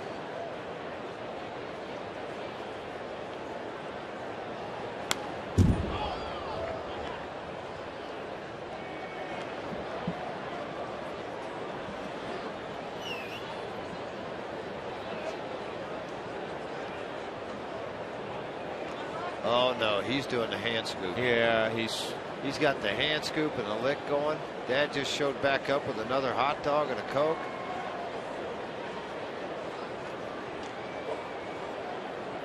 Dad, you're not going to believe this. You know what really happened? The ball went right behind him. He never moved. He just kept beating. He went strike 3. Pollock gone. 2 outs in the 7th.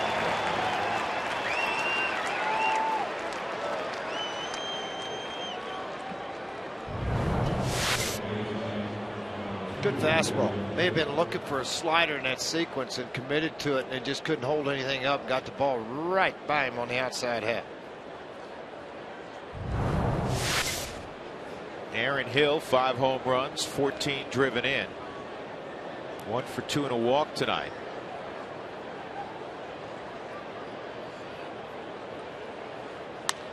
And a fly ball to Tyler Colvin and right. Josh Renicky, a nice job. So Boyer finally gives up a run against Arizona, but the Rockies in control 6-1. Where's our snow cone?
Time for the Cooney Lexus look back. Well, the Rockies in the 2nd inning would come up with 3 runs. Troy Tulowitzki got it going with a base hit after a walk to Rosario Pacheco, an RBI single, and then look at Dexter Fowler. Drives the ball to deep right center field, kissed off the wall. Dexter, an easy 2-run triple. 4th inning, the Rockies would get 2 more. It's the bottom of the order again. Pacheco and Fowler would score this Jamie Boyer line shot off the wall, or the dribbler up the first base line. 5th inning, Colvin tripled and Cargo with a soft single to left. 6 runs for the Rockies. That look back brought to you by Cooney Lexus, where luxury has an address on South Broadway in Littleton. I like the sweets going on over here.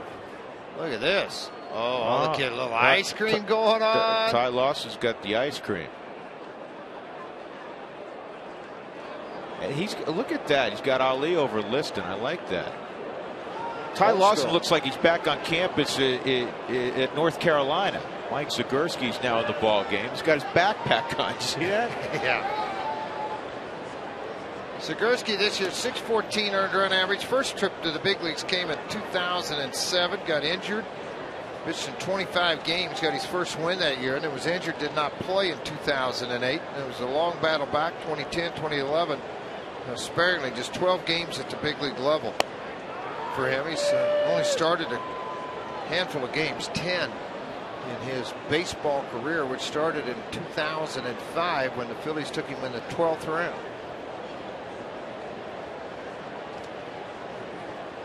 1-1 on Colvin. 1-2. We're talking Coors Light, cold hard blast. No home runs tonight. We've had a couple of triples. Here's Colvin's triple down the right field line. That was one pitch after fouling a ball off his shin and having to walk it off for a couple of minutes. This ball to center field and deep. Pollock going back, and he'll race it down middle of the track. Colvin gave that a ride. Long out. And that'll bring up Carlos Gonzalez. But Colvin's been impressive, George, hanging in against lefties. He's now 8 for 19 against left-handed pitching this year. See, I know he'd struggled a little bit, and I see that from his time with Chicago Cubs, but this was an everyday guy. Played every day left, right. So, you know what he's done here? It hadn't surprised me that much. I mean, obviously hitting that high of an average against lefties, any day would, but, you know, left on left. But it hasn't totally surprised me because he was an everyday guy at one time. Here's Cargo. He takes inside ball one. Carlos with that RBI in the 5th inning. Now has driven in 30. Among the league leaders. This ball on the ground is short, and McDonald will throw out Cargo. Ethier's leading the league in ribbies with 33. Carlos Beltran having an enormous year for the Cardinals in his first season in the Midwest with 32. And then Cargo with 30. Freddie Freeman 28. And the now disabled Matt Kemp has 28.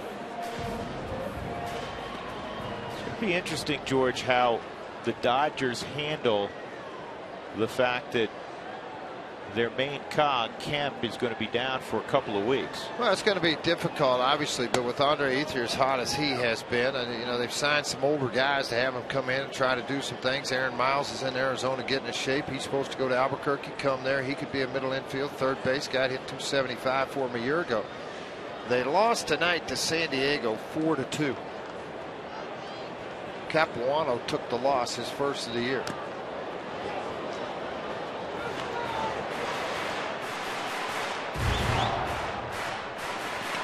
One ball, one strike on Tulowitzki.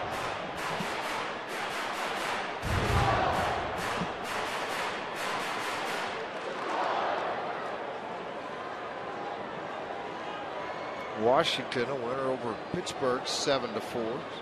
Cincinnati a winner 6-3. The Cardinals leading in the 3rd inning 1-0 over San Francisco. They have a 2.5 game lead over Cincinnati in the National League Central.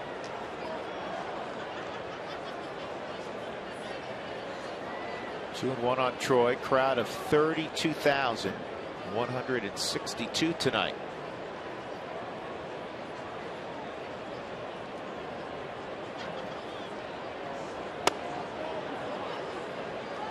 Rockies had a mandate from Jim Tracy when they got off the plane at 4:20 in the morning. The clubhouse would not be open until 4 p.m. Do not show up prior to that.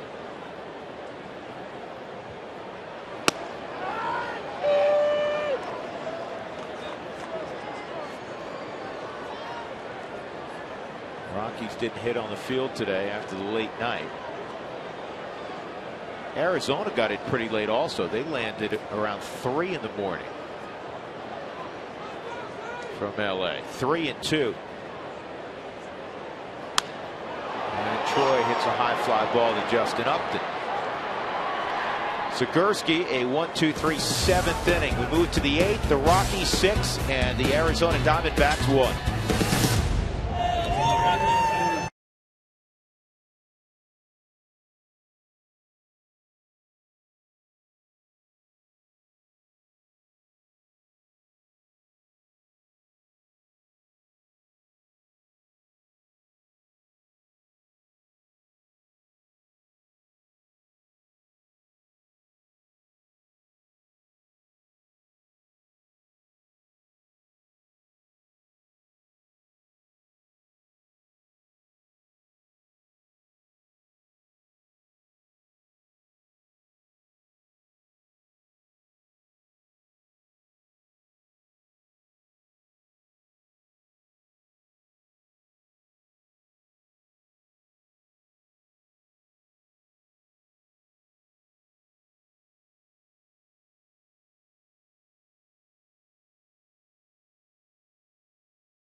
Colorado Rockies baseball on Root Sports is brought to you by Sonic. Shake things up at Sonic with half-price shakes after 8 p.m.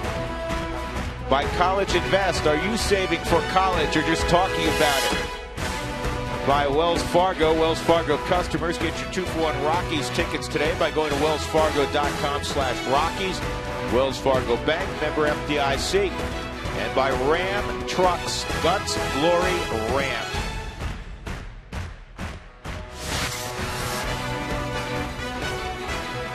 Rockies 6 and the D-backs 1. Top of the 8th inning. 3, 4, and 5 for Arizona. Justin Upton, Jason Kubel, Paul Goldschmidt. Josh Renicky got the final 2 outs in the 7th inning. And the slider is swung on and missed. Upton is 0 for 2 and a walk. Jamie Moyer goes 6 1/3. Allows just 1 run on 6 hits. He walked 2, struck out 5. In line for his 2nd victory of the year. And this is pulled deep in the hole. Troy on the move. And easily throws out Justin Upton.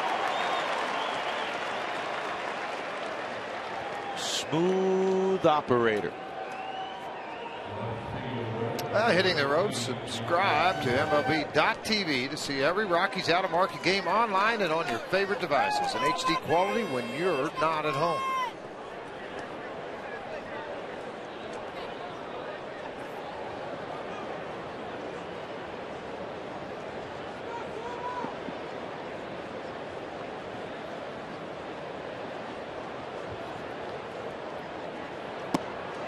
And that's a strike on Kubel.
Arizona, the surprise of baseball last season.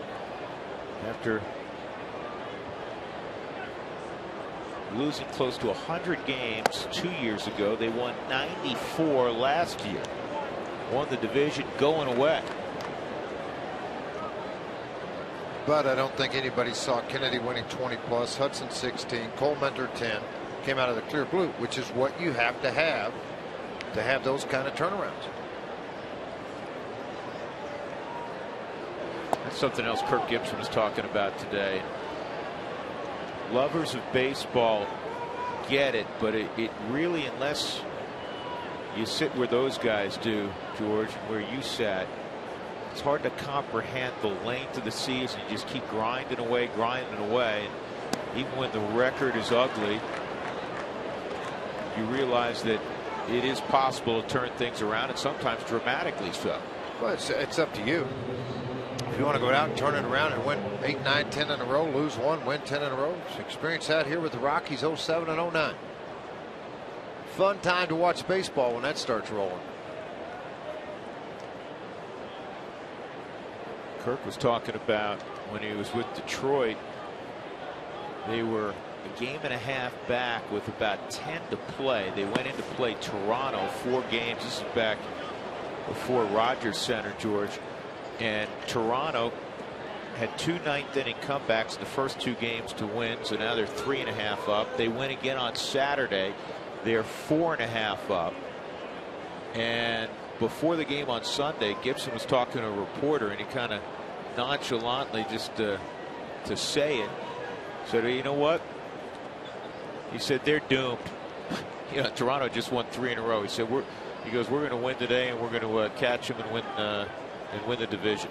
Look at everything last year. And that's what happened. He said Toronto never won another game that but year. Look at everything that happened last year at the end of the season with Atlanta, Boston, Tampa. Sure.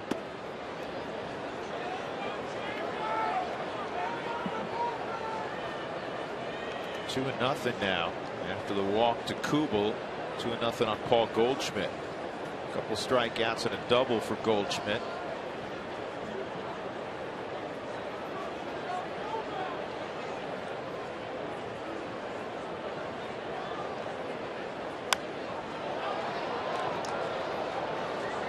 Goldschmidt last year, the USA Today's minor league player of the year. He had 306, 30 bombs, 94 RBIs, AA Mobile. The year before, he was California League Player of the Year. He played in Visalia. Hit 335 there, I think, and hit 35 home runs. A lot of power. Can Cargo get there? Yep. He cruises over and will make the catch. 2 outs, and that'll bring up Ryan Roberts. Goldsmith out of Texas State. It's like Josh Fields, or excuse me, Tommy Fields.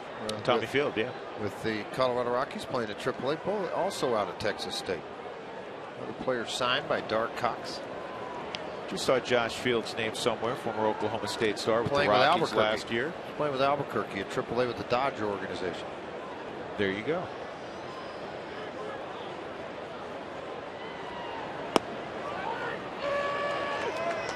You talk about guys that were instrumental in Arizona flipping things around from 2010 to 2011. Look no further than the guy at the plate, Ryan Roberts. What a year he had. Big year last year. Everybody had labeled him 4A. In other words, not good enough for the big leagues. Really good for AAA. He had a monster year last year. Another strong inning for Josh Renicky. 6-1 Rockies, middle of 8th.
Visiting the Write Up Cowboys section of the Root Sports website. That's the Hall of Famer, Tracy Ringolsby. Give you Rockies game nights and insights into the Rockies ball club and its players. And if you go to RockyMountain.rootsports.com, check out the notes on this series. Once is enough. You don't need to be tipping your hat twice. You're not in a parade. Cowboy is in a parade every year at the Daddy of Mall in Cheyenne. George. Yes, he is.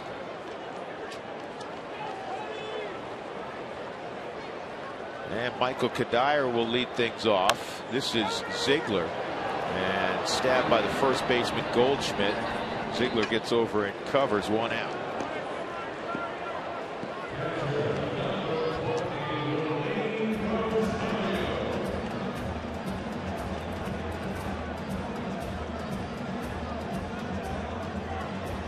Brad Ziegler will now face Willeen Rosario.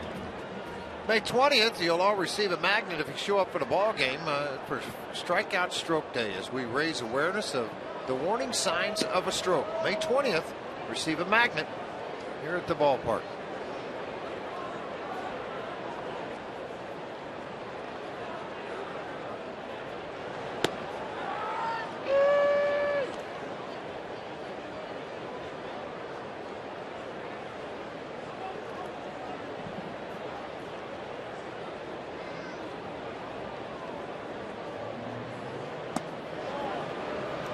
Up a little bit on Rosario.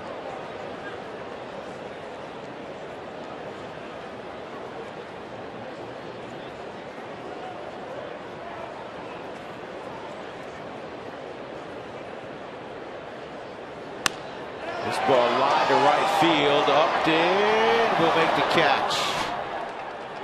Next running catch by Upton. Good swing of the bat by Rosario. Two gone, and Pacheco will come up. Speaking of swinging the bat well, that's what Jordan's done tonight. RBI single in the second.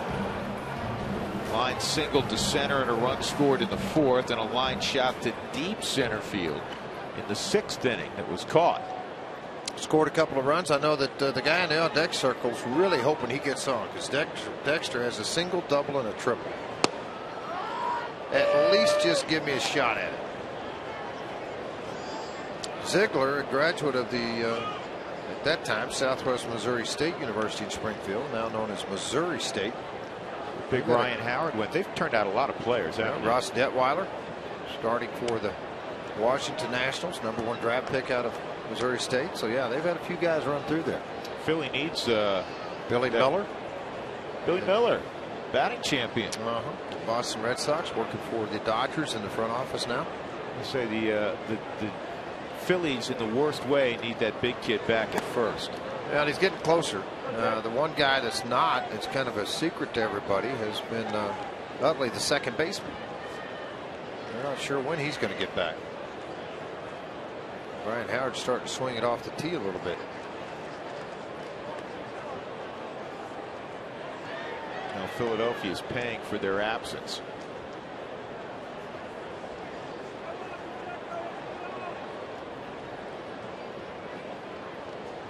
One and two. 2-2.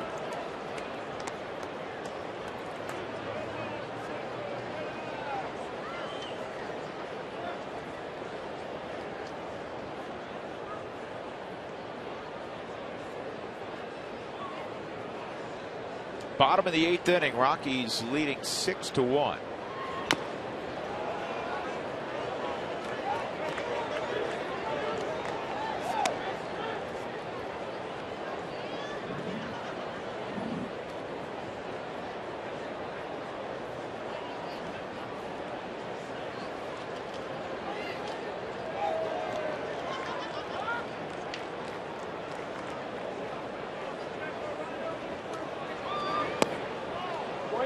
Close, but it's a ball. 3-2. Philadelphia winning in the ninth inning. Big over the Cubs at Wrigley. If they hold on, they'll get back to 500. Well, that whole division's pretty tight over there. Good that division. And the Central both. In the air, center field deep. Pollock will make the catch, and Dexter Fowler will not get his opportunity for the home run. We'll go to the ninth. 6-1 Colorado.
Good Sports is brought to you by Southwest Airlines. Find our fares online only at southwest.com. And by Jack in the Box. Right now at Jack in the Box, you can try Jack's Value Deal. It's chicken nuggets, a Junior Jack, value fries, and drink all for just $3.49 plus tax. Been a good night all the way around for the Rockies. Fine pitching performance from Jamie Moyer and plenty of offense. 6-1 Colorado. Toyota postgame show will follow. Jenny Kavnar with all of the details high up in center field. Hi, Jenny. Hi, Drew. You just mentioned it. It was the power to do Moyer tonight. Jamie Moyer with a classic start. He only gave up 1 earned run, and then he gave his team some offense. We'll break down his night on the bump and at the plate. And how about finding Fowler? Dexter Fowler found his offense tonight, 3 for 3. We'll break down his performance, plus tell you what it means for his opportunities in the lineups. As always, we'll let you hear from Jim Tracy and get you inside the clubhouse as well. So stick with us after baseball tonight for the Toyota postgame show. Drew? Jenny, thank you. Sounds like a wonderful plan. Esmil Rogers will look for the final 3 outs. Rockies up 5 runs. Mini 2-game set against the Diamondbacks. John McDonald out of the 7th spot in the lineup will lead things off. Henry Blanco scheduled next. Good work, George, by Josh Renicky out of the pen. Yep, great work. 2/3.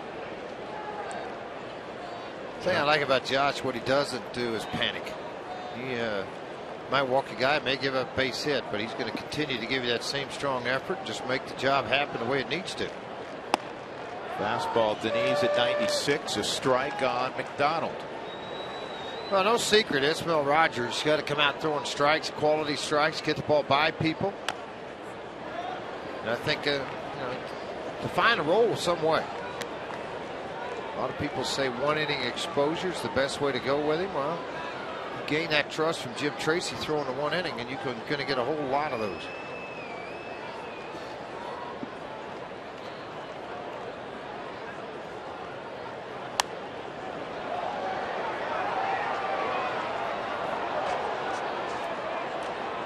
Who Wants Tacos fans? If you'd like to receive text message alerts when the Rockies score 7 or more for the Rockies Taco Special, text the keyword taco to 720-720. And an easy play from Michael Kadire, getting his first start of the year at first base. That'll bring up Blanco. This copyrighted telecast is presented by authority of the Colorado Rockies and may not be reproduced or retransmitted in any form, and the accounts and descriptions of this game may not be disseminated without the express written consent of the Colorado Rockies. And Kadire is going to give this one a look. I don't think he's going to have room, though.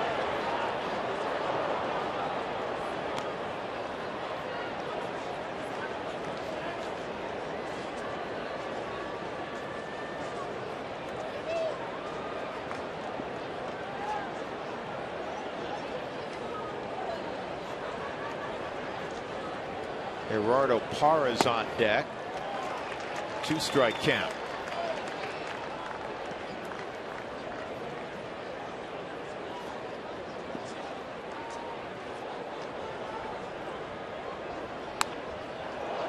Emergency hat.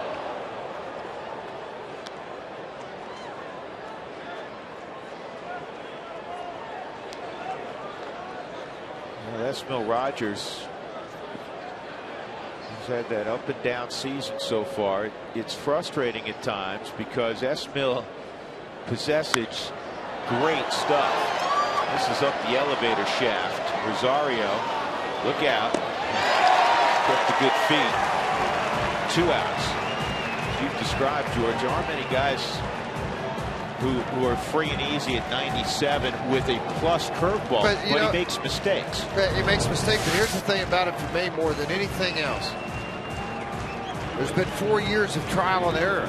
Starter, reliever, middle, long, short. Do what we can to try to get outs with him. And, the 97's great. The curveballs are great. But if you don't throw like you're throwing tonight on a consistent basis, what good does it do you? And I think that's kind of where everybody is right now with Esmil Rogers. And hey, I'd love to see this guy be as successful as he could possibly be. But I think it's a matter of him gaining confidence in all of his pitches, a matter of coming out and attacking the strike zone consistently.